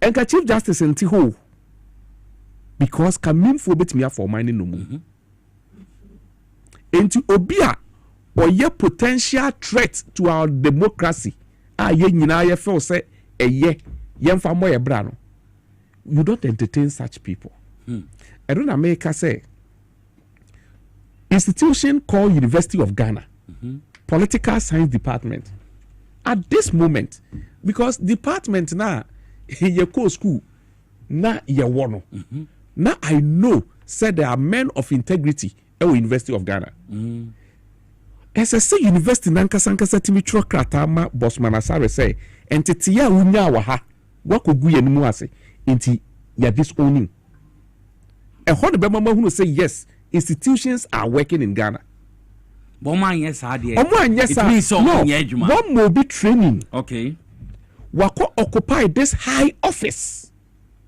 institution no any monyam on chradie or any other department so or chradie or school of music and archaeology department and all exhibited this incompetency at Kenya because and the field no into almost a friend saying square pegs in round hole okay and can make enya but papa we chire political science when ye the only department Tamani or not in the department head of political science department. Na ye the office amount sa office no and the share so mind democracy ni bejina. Na wako boss atrotre we ya. Really na ba ye na nkyere say electoral commission fa mra kwan so and the declare results no. Really na nkasa. Because mra ne say ye to aba SSO fra fanu nyina na wo kan na wo declare results sir where the electoral commission koto aba no oso wo kan no se dedebe aba ho en ofa ne krata share ne botom so wo ko temale en ofre nyindam esi hia mo temale ni ko declare result winner NPDC phone enka ho wo ko declare sa asem ne de court en court say ye court no en ye say there was some polling station bi wa irregularities bi e course wo NPP for so ba court no almost debi asam na mo ka no yes sa de ne bi so happen ye e wo other places na de mo ka no mo say ma fa ba bi NPP stronghold nko a en mo de ba court na mo so mo stronghold ni bi sa irregularities ni bi e course wo en court no hwe ye no na chese wo ka bo mu a chese irregularities no happen with almost every polling station and was said yes adia wabua as election no mun koto the foforo nature said the entire constituency no ya famla kwan so and the election this is the substance of the matter and no the judge ne february and NPP for we no ko Supreme Court to say there be e bra so de assembly court no e bra ne pa ho it is a bra na pa ho dia any ensase ka court no etna asem so eno na Supreme Court abuai okay enti irregularities na e course so e wo constituency ho no a police station bi wo kra ya say electoral commission na kra wo ensign no eno de ho asem enye no ya kan enti ne kire say ye the technicalities ena abua asem no enti going forward ye the technicalities say ya ebeye na daben ena ye bekoduru emra abato foforo so hwe de MPP for abato ye omokoi wo for say electoral commission ewie na memfa ne say akoyi 50% ene 49% memfa ne say 51-49 between Baumiane Kennedy Japan na electoral commission say Baumia constituency Asen Central afei na ọkọ hwem no akọ boboso edien besi MPP ntokwa besi sentokwa MPP pomu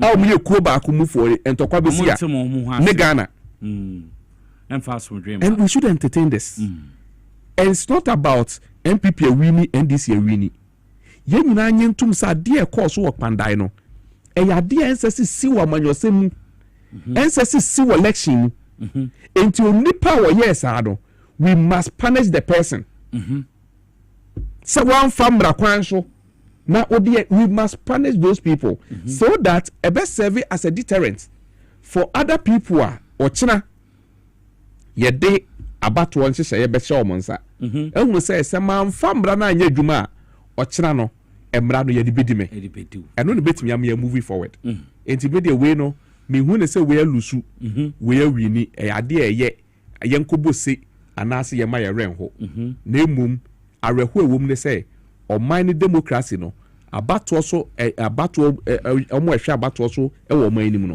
omo asiri trase ama na dane ne ya nhwa correct ya wan hwe ya oyoni ebeto oman ne dache medas justice yebo na yete ne nka no pema kwen n'anyima na ye hwe eye public transportation crisis titu nkrankrod yi mu woko Ashanti regional omo facing the government actions yan ntie February nyame ya adoma antwa ending there na ye wo buses ahuru bi ereba abebo titu metro mass transit ho ensep enti yen hwe because they are still no a challenge kesepa won nkrankrod am say last week but say na education na wo be break and so say bring it here yenu justice so no so wo be break enti no yen sha so where transport system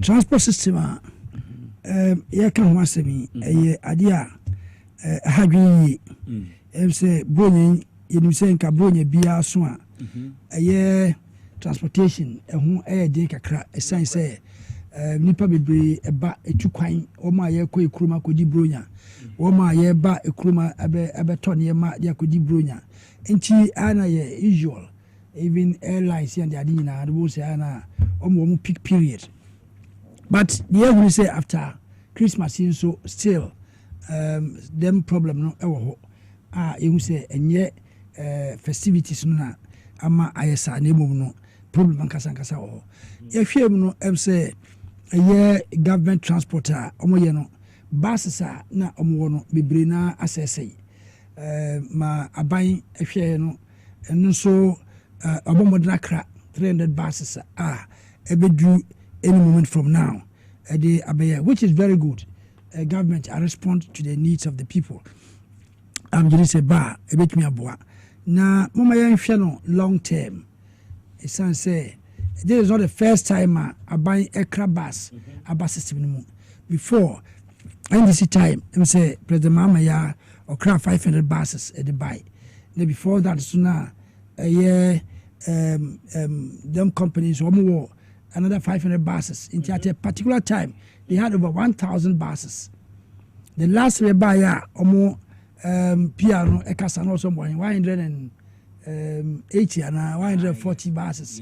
Yes, from 1,200 or so. No, there's 1,000 in our co. Yeah, but packy be one near my ground in a and you could say that is the crux of the matter. Say, okra even 10,000 buses back. Maybe 2-3 years by the time we realize na bus it's a vicious cycle. Can we continue this way as a nation? No. Something is wrong, basically wrong. Government system no aya enwaki. Yes, you need to put now. On fair adini. You say CEO na ko fair bus on amount and 1,000 buses are. Sanka within 2 years no. Nanko nya. I don't want 2,000. Prudent management they don't want.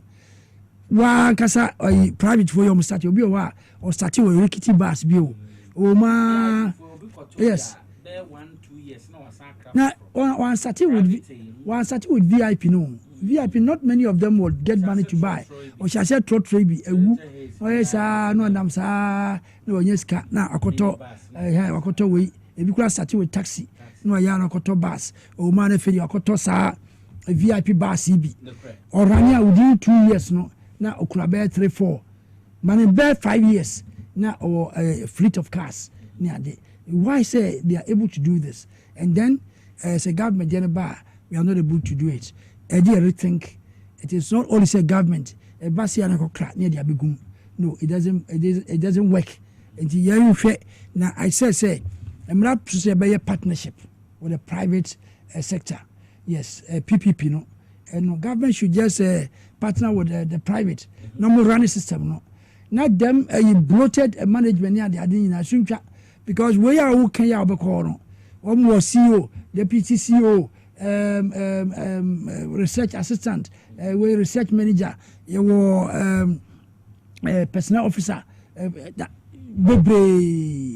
Google office over kofita for ya phone a Google or repair cars as you want a cars in your near JCC idea so it doesn't work and now you say you know private now I'm for you privatize yes I buy put a privatize I buy my conducive environment no not private for no yet private for so free almost on our system no my deal on approve first and if it's government in the bar and then because government to because 5 cities and crank me car beji 15 there no better I want to have demand and supply so you can see a market economy there there demand and supply okay cars is say the big role e bia wo ka centre ko fa bank ko fa bi meka ho a bank ko fa bi beka ho be flow to yinuma price na ko fam it's private people so ye mo kwan ye encourage mo ye buses bebre a prices will go down automatically it is the abanya ko fa bus na ba no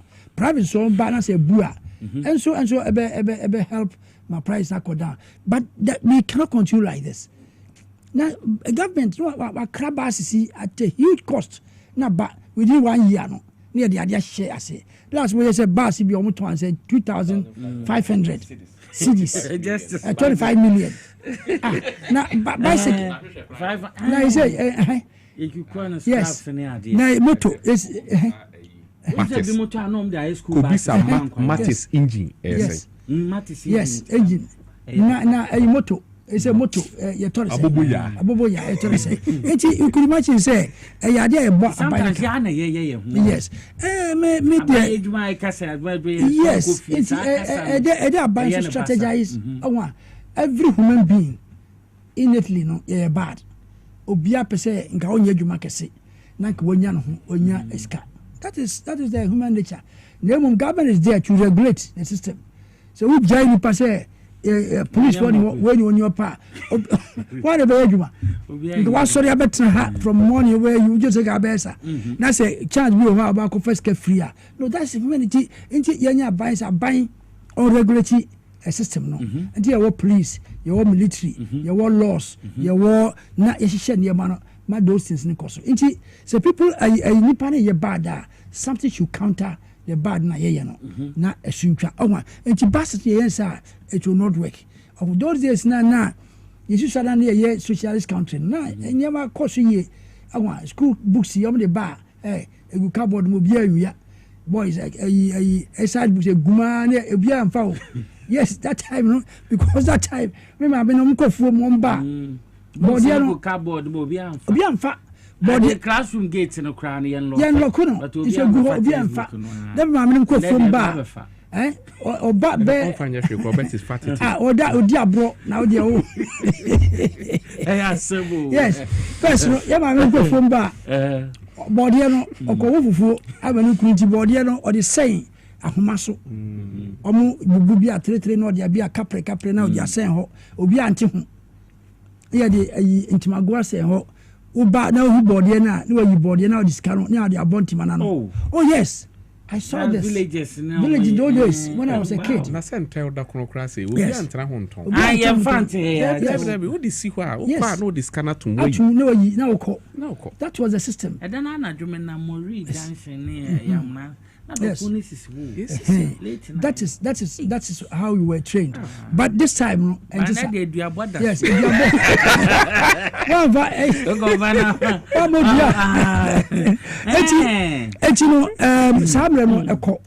they said there should be prudent measures. Now, yeah, kind of with the buses, no. Last me can say the solution in these big cities, no, and your buses, and your real is not real number slow, and I did not slow. No, the young is a real $2 million. Oh, yes, you underground. Yes, because your cities no and your plant. Your cities and your plant. And the bus no crowd corner and now the I say bus you full bus now. Sometimes be best you no nanti abenante no. And what's the bus? Because the roads are bad and yet planned. And you know, either say nka ye be plan city new ye bubu adaba bia na ka bus wuram umfikire na bi ejina ho every community na bus need to be called. But that is not possible now. And general say underground system.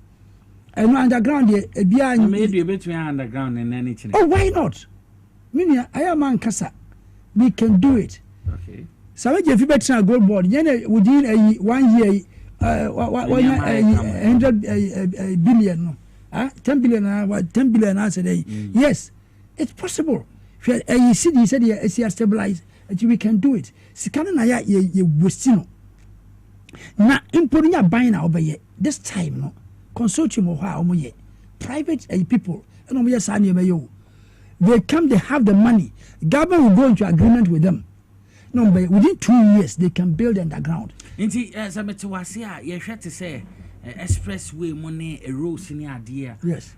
Towing system no individuals between individual normal exactly. Okom Malaysia, US money idea now. This time road no nya buying a individual na ye ni sika no dia ye. The government will just come into agreement with them. Oh yeah, 10 years. Oh yeah, 25 years. Kura now ye say one person be maintain. On one be maintain road no. Okay. Oh into the way year good so that you have freedom of movement of goods and my economy na be. Inti honorable ne justice. The expressway His Excellency John Dramani Mahama big push on mobile. If you say we individuals do Ghana they can do it. Oh, minimum crofo sikasemu. Na minimum Ghana for bottom. Na enya na ye pepa. Me was ka for Ghana. Ye was ka for e your pet. Any baby or pet would sikan fa. And mostly the Ghana han ye pe quick money. Okay. Honorable long term investments are no. Ghana's ka for time. Okay. Na nya na nyo mo form so o man na otim nche no wu. Okay, yes. You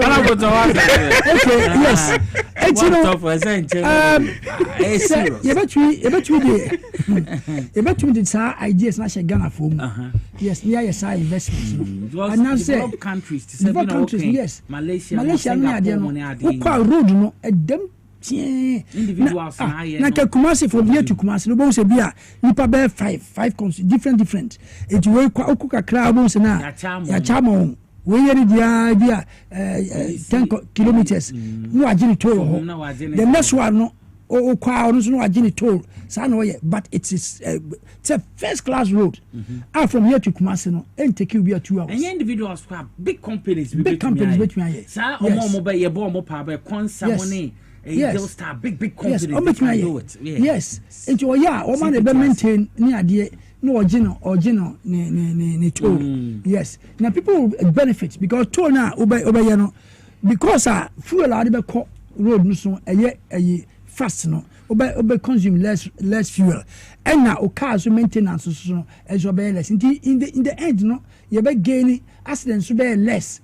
That is the way to go. It is hard rail system I make Kenya.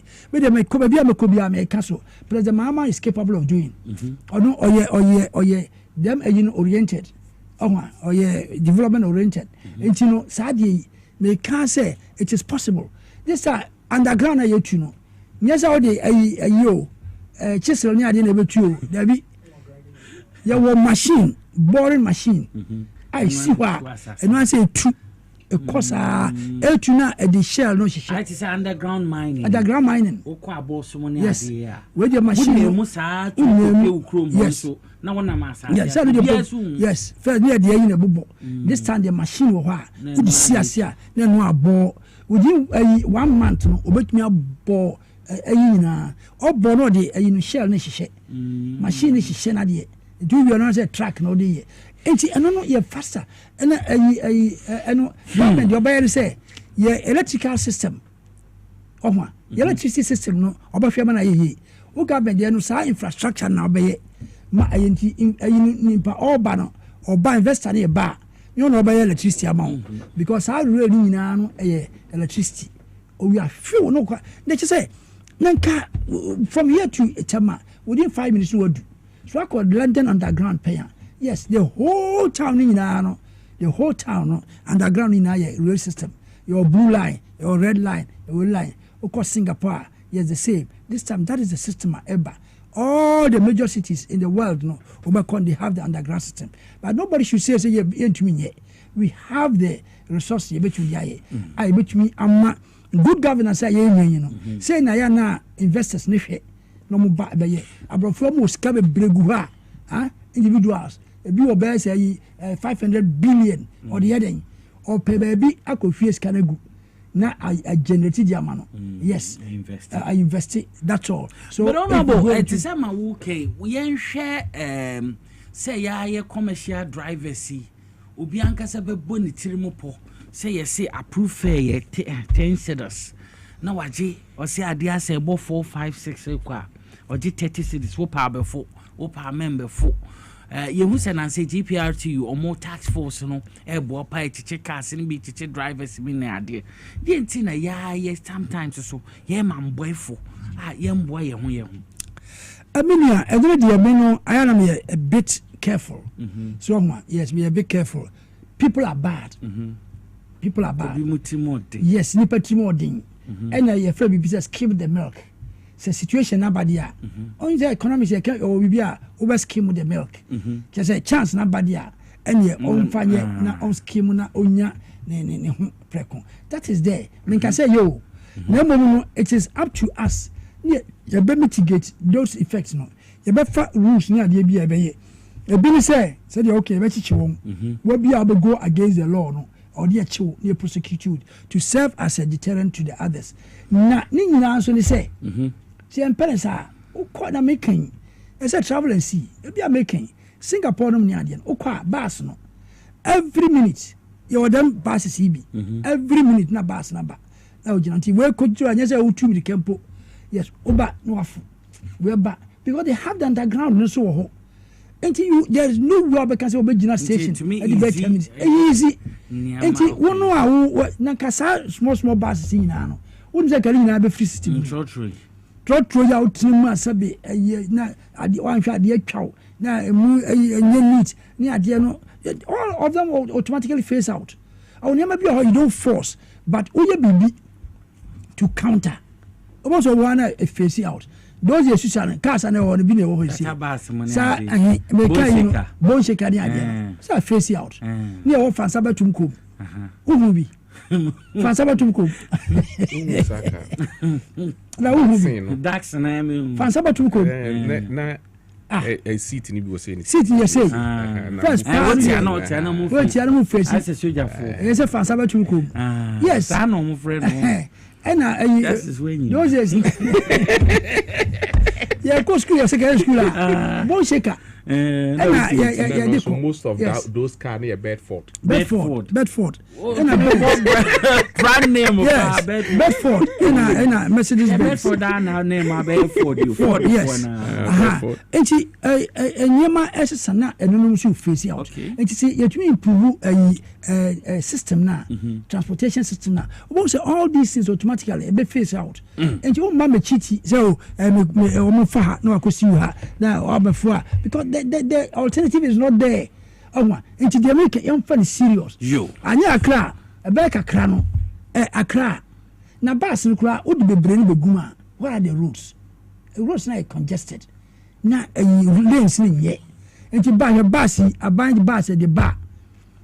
New bus pa wobɛhu within 1 month na twitwi na ne driving mirror na chi na we atwi na we just because baby am the fa no baby am navigating enye baby okro dan ho bre also to me dan ho so ode okwa che nti wobɛhu bus pie emo no na bus ho twitwi na aye basa it is not the best. Okay. Justice. Honorable Yabeda say justice in Tiwe. Honorable Ediana Wakano, another solution. Also call another side angle. Sans semi CC me ma pack me car.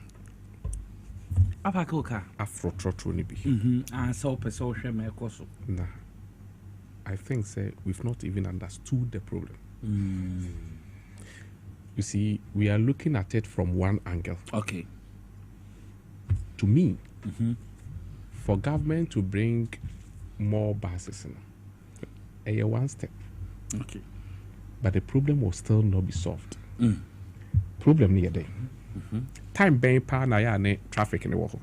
Ana papa ni any. And then you mre serious pa. Any brown ordin. Traffic in the world. Tema motorway so. What did they mention? Say, Ena Medina kwan so Accra to Medina.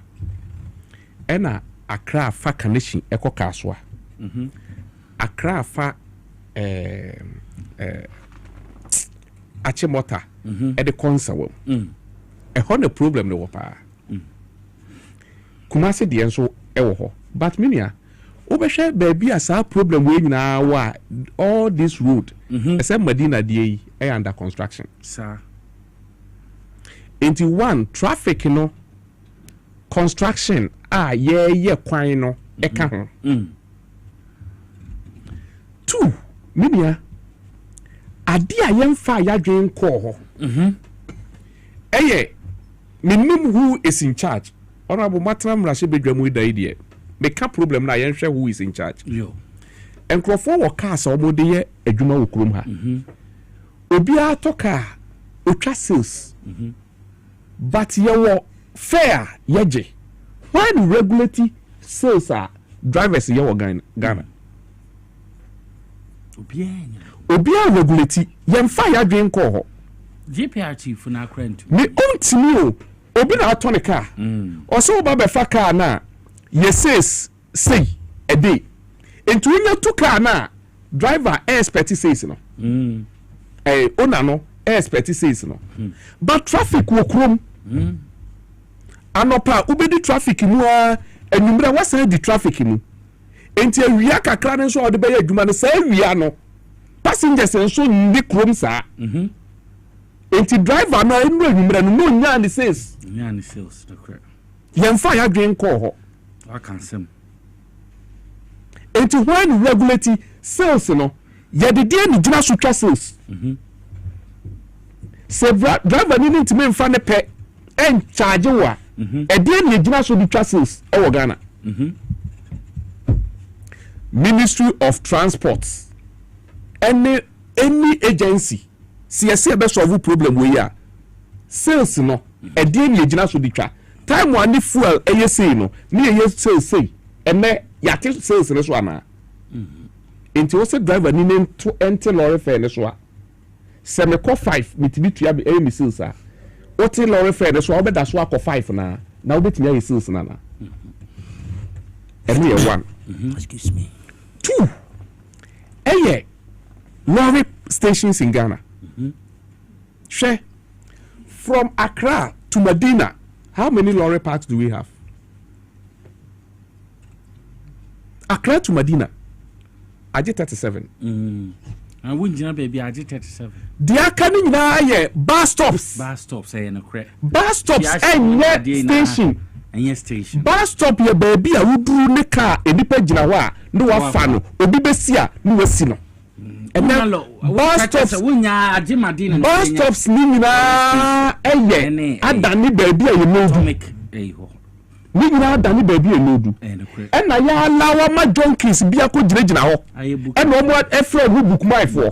We no fa nipa wo a ubetua sika. Say sika no who account for it? Na ye sika ben.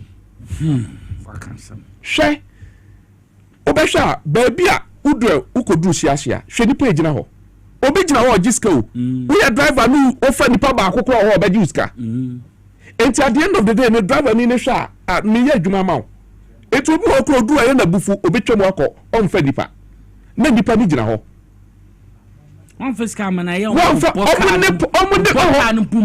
police for ne ye link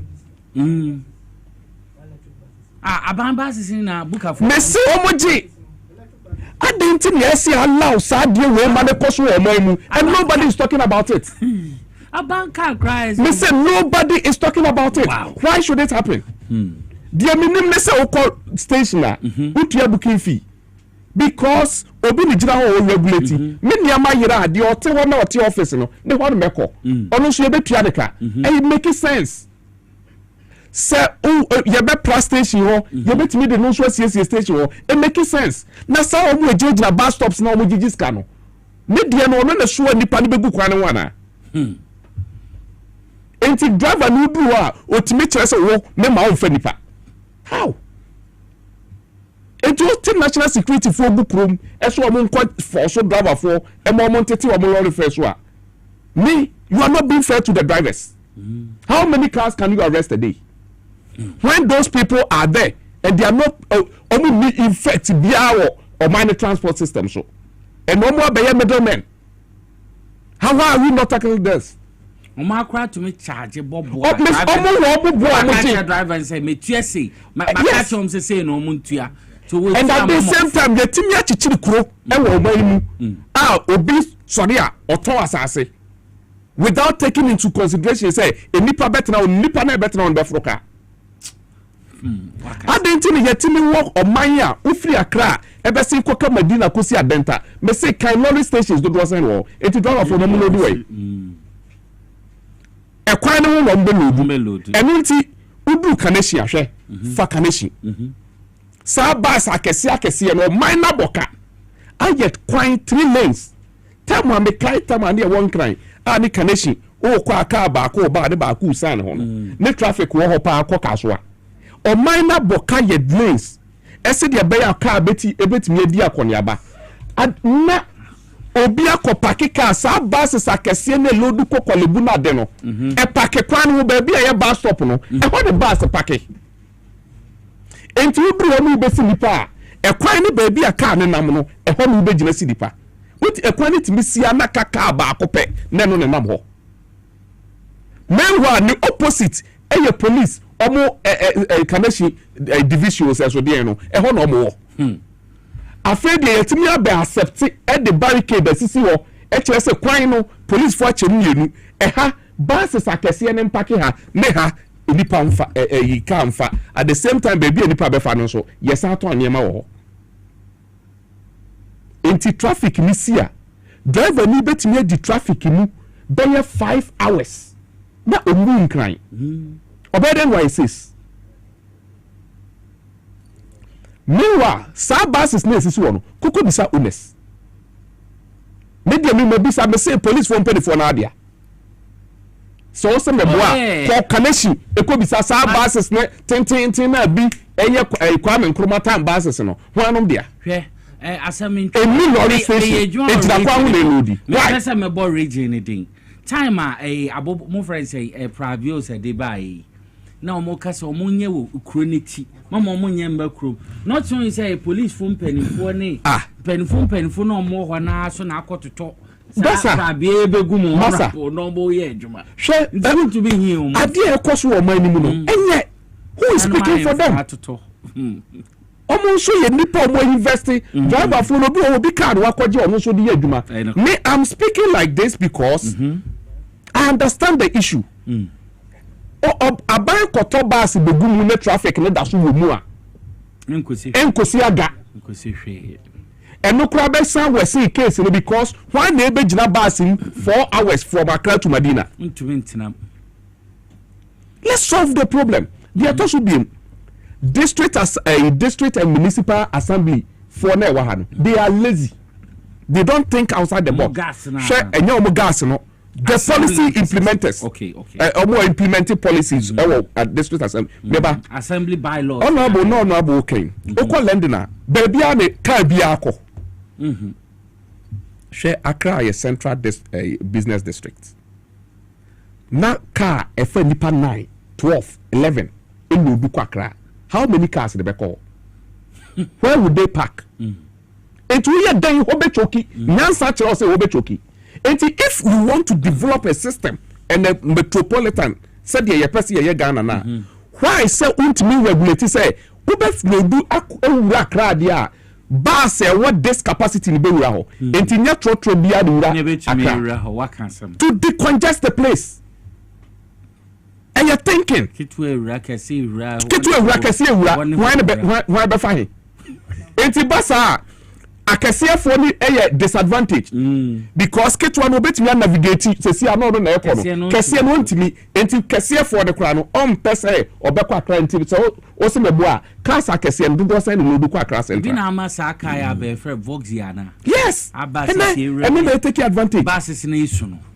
dede a mo yes o munya ase na buses na bus o de omo ekọ ba bi te say manya any Oduma side no car kese ni besimu a look at a nipa obutimi sesako that will solve the problem enti ya regulate Accra o ko ura Accra o car the capacity yesi ya nitimi kwa Accra u car ni niwa u do circle wasan regulate it like that and just you solve the problem now yes the honorable no more underground train no one there yeah be adwuma but when there any public jai edidie etra dem so mo dwen we can solve this problem yeah the show say nya duane nko an the etra office di ya dwen you can solve this problem share another one critical me feel say yetimi ehwe ho asempa na yesaka me nipa bonisem so bi be share that ka say ufri Accra ekọ ha say into would bet me aka kire the national security for beko on beti egum yensan regulate driver for no we adwuma do do sign wo station JPL2 the omo ye no enye problem na mo solve omo boom raso by because a favor enti ya din me no association member how do you rape me in lie when the for GPL2 say omo nko anetimi okot your station na GPL2 for ajafa and omo monopolize o it will bus station where the omo pen omo ye meanwhile station was built by the government GPL2 is station and so who liberalize market now pro to any association be our register now should have a space and me kwako lodua me na me kwako register with any of the association of my choice not to force me to join GPL2 what did they make me say and ya ko na say ya chiche station association no register with assembly or ya pro to ubetimi ati association you don't necessarily to occupy the entire country be a dental municipal a home one association enti lorry station ya check the demarcate e dia ma obi a compare bus bebu ho ana o car begu load based on the way I was say yet no e ho no be hu so cars ana wunya cars enti so bi ba ho GPL2 no nya car to kwan a obekọ porto obekọ faka to kwan then you charge them that is how we solve a problem na GPL2 or the police I no nam so no chechere driver for enti say problem o hwa no bi asori anu ahyenika no chechere nipa GPL2 yenya association enti association to me e fa to no so or arrest nipa e for so nipa say Lawrence first omo so na pamu driver for bebre free Lawrence station driver for bebre happy to go to Lawrence station because of GPL2 for near mo ye e was stations enti adenti na yen hwe sa problem no ne yen solve e ho the problem wo minia enye bibia meso de do anwumra fakwen so kokoshe from 5 o'clock onwards what did they make na say e ho the problem wo enti obetimi di traffic mo ndu fie na kobo 12 yes how yen value time ade eche so obesan sori abadwuma enti media me feel say baby adru no you can reset agenda now. It includes all of this. Greater Accra municipal and metropolitan assemblies, they are doing well in terms of sanitation. They say, "Mohunu say, omo pra kwanu for the first time." Mohunu say, "Quota so ye praso." Na ekwane hono na fu ewura. But they should also look at this aspect of the issue. Municipal and metropolitan assemblies, can also solve this problem. Together with Ministry of Transport and Interior Minister, because police for traffic jam no, who say do anopa, who free Medina air backra traffic but oh call Medina side that traffic in edre so oh kwasa sa okay a crime ye 3 go 3 come into police into me arrangements say a handle traffic ne started into instead of 3 they buy 4 omo e ba ni 2 monfa ha ya barricade 2 then ya the 1 abeka way ho so that you benya smooth transport edro nyumra ya de had ya ni bia ka ho na car na contem se car ne ko na driver ni lodu sisi awakoyi nipa wasaba o ko charge ya den Common sense. You better say, Justice Yaboa, President Ma, Progressive Youth Federation of Ghana, or no. And yet, also take a transportation crisis. I see what the nation's capital Accra. Matisse Kumasa so almost faces the same problem. And ANC Power specialist about hospital. Say wedding commodity anti hepatitis A, B, C, D. Ne yarea hurin or Combebo. Kumase branch no Fayase Lake Bosumtree Road opposite Jesbro filling station. Accra kwa Benya Pokwasi ACP Road. Takra de branch no Anaji Estate Adjacent Anaji MA. Primary school 0244544422 and 0200383831 now when in pen for Nkasa Victory Garlic mixture so they won sana wona yetitriti wakoma bo pepe ni na no wonye binoma ebebo yenye na Ghana bibi eto andro bia nkra ha de Kings Walk Herbal dudu bi ope aton wo kwa wonse betumi akabi for 0201293280 0242545633 na bibia ntumi nkonka otwa eba powder me de kire wonye binoma ebebo usisi na ye oya bema na oba koko na how me pacho wa embre wo mpem low libido also na ubu nsa wo huni ye powder ne bi ye warm water kakra na fafra na bono goma you are good to go so na wo betumi afre 0591 565557 and 0550 639 0387 Moses is the left kid aba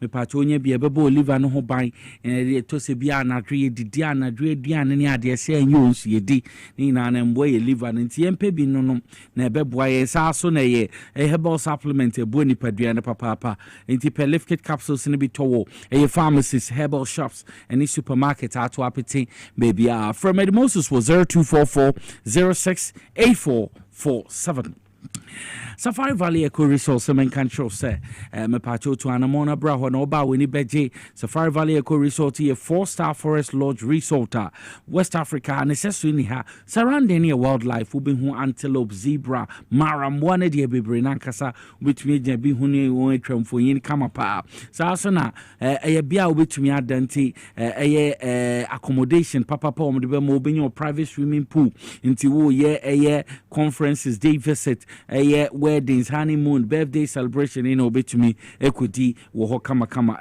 Safari Valley Eco Resort udruwa enema bebre wo ho cycling, horseback riding, fishing on man-made canal, 9-hole golf enema bebre nankasa eduane obedi de woni problem from me was 0596 914394 for reservation na BBN to be conkai. In Sunny extra terminal water, Memenya Media, my bonoguma, Bequa, my GB Kugufia Menum, extra terminal water. You were 350 ml, you 500 ml, nay was 750 ml, such a crabber, Oba XYZ broadcast Himfia, Uswabe Street, you will be open Oba on Sabi to me, Aka, Castle Pank Roberta, and over to me after factory was 0596 273546 and 0596 3547 na woma bro bi kan we bro bi ma wo so wenya bi na waton kama Malcolm also wo kwa wonsa betumi akabi Mamembra Honorable Peter Yakwachi Akahwe. Nyame ya adoma Saturday 31st January. Now the new patriotic party NPP Ayadia omo beyi omo flag bearer. I say and some will party no pa and some will so mugusu kaka months and semni make a honorable. To Becca say yendi fiasem, but to se biswa mekono. Or say to make happy. Yentil also take on ANPP 31st January or more Jumedio Mubedio Mbeyo flag bearer. Yo minia said you was yakano ye GFIA semenye ye san say democracy na yegusu aye no say NPP entumi anye ya and another political party be entumi anye opposition na ye ko one party state etrebia eno so ebe hadwen kakra nti NPP ne de oye no de yen as party in power no yetumi interest yen nti de omo ye no say unfortunately no say de omo si tutu omo api no omo si kika kansem no omo ahwe ya after the third no omo party no ebejija because ye to abasa na say obo obi yam a usisi no a owia onte no hwase this is do happen, we are all human beings. They won't see even playing field na say nipa kro no okọ onwa ayen bibia na to olusia. I think many people will accept.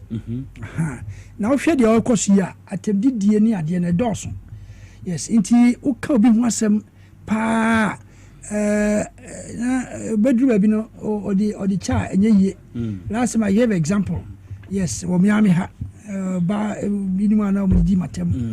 Sebe ya de cha okra umpe. Nkwa so yege. Yes, yege.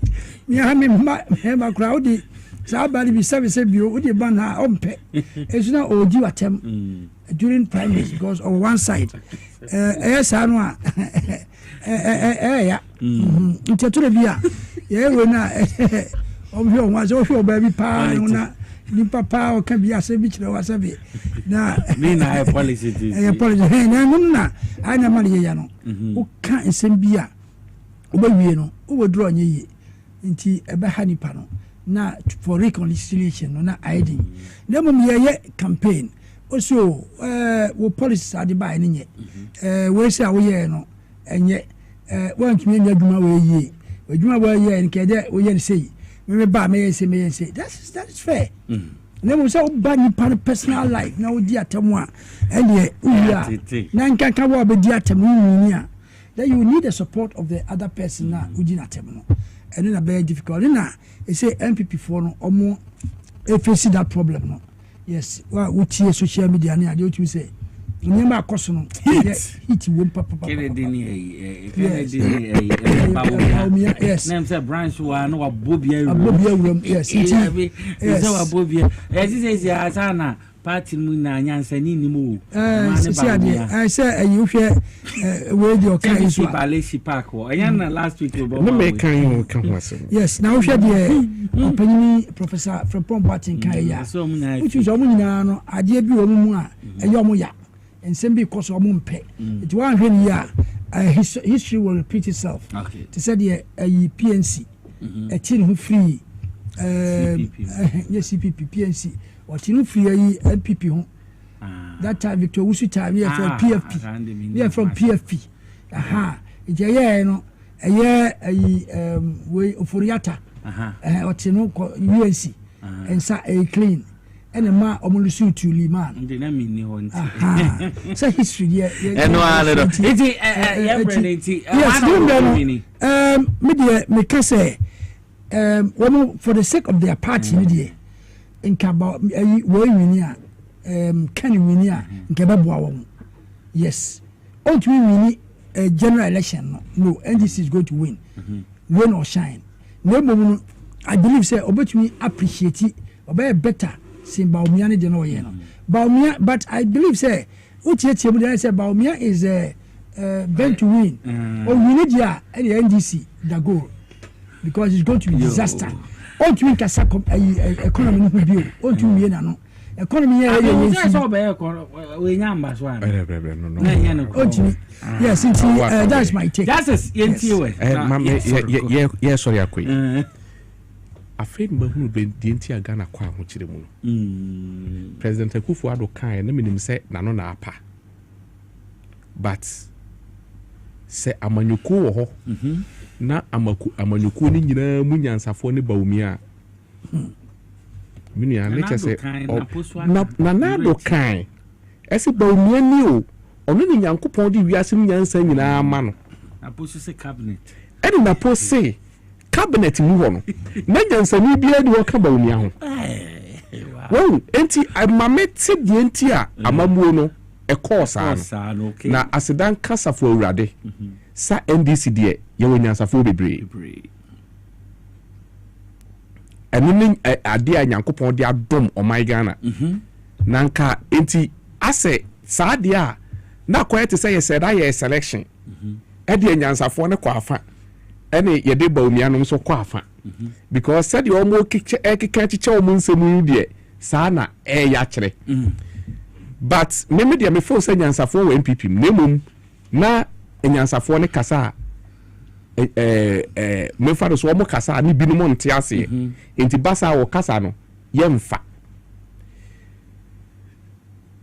Saturday asem minua ye mo mpaye me nada enwo hye se MPP ngu dabi sakra nye for a democracy what the metre na say enti ye nyina ye nkambo mu mfa empaibo entaw mochi because ye busu ya fo say moja bia ngu form na said ye binu awi ata so no anhwe yi a oman ne ye nte asemode na mesra IGP nso say omo ne mo antie ne nso ho ban because obi ba na so nipa ne ya kwepe na won so brantie na wo kɔ no nkita tu a obetumi pra police ni nti mesra IGP the security no ɔma no nye den said you on some money men no ho ban na obi ankwa ankotwa obi nkwa na so yesra ɔmo yedi Nyankopɔn nim de ɛmɔmo oyɛ dan ya banchi adakasa minu yɛ de soma ɔse fakodwa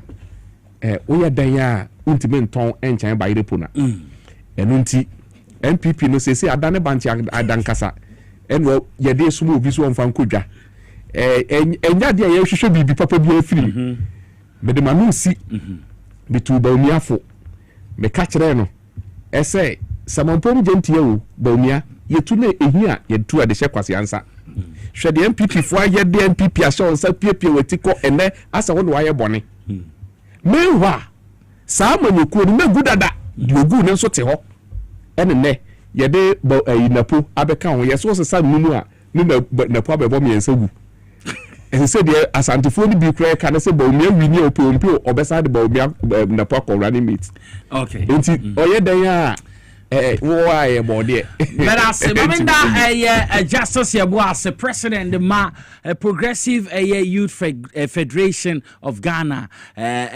president no Justice Yeboah na etin in Kansas so na honorable Peter Yaukwachiaka or a former member of parliament ma Memphis Central me amedi dwumedi ho achia me ye from Nicholas me ma musu ohene babo ama benye one Pomacheche kudi news papa mo de TVXYZ Power FM and Radio XYZ so Mamenda production team ni na say Mr. Kelvin Asante ne Raf Jampo MCR Hoina and Sana Cameras Willie on ne Osofo Prince ne Kofi the boy almost etwa ye ma wo ye bobia obia ties heard the news papa na de bro kai say nyame amba ochena ye be san to adwumedi so have a wonderful evening bye bye.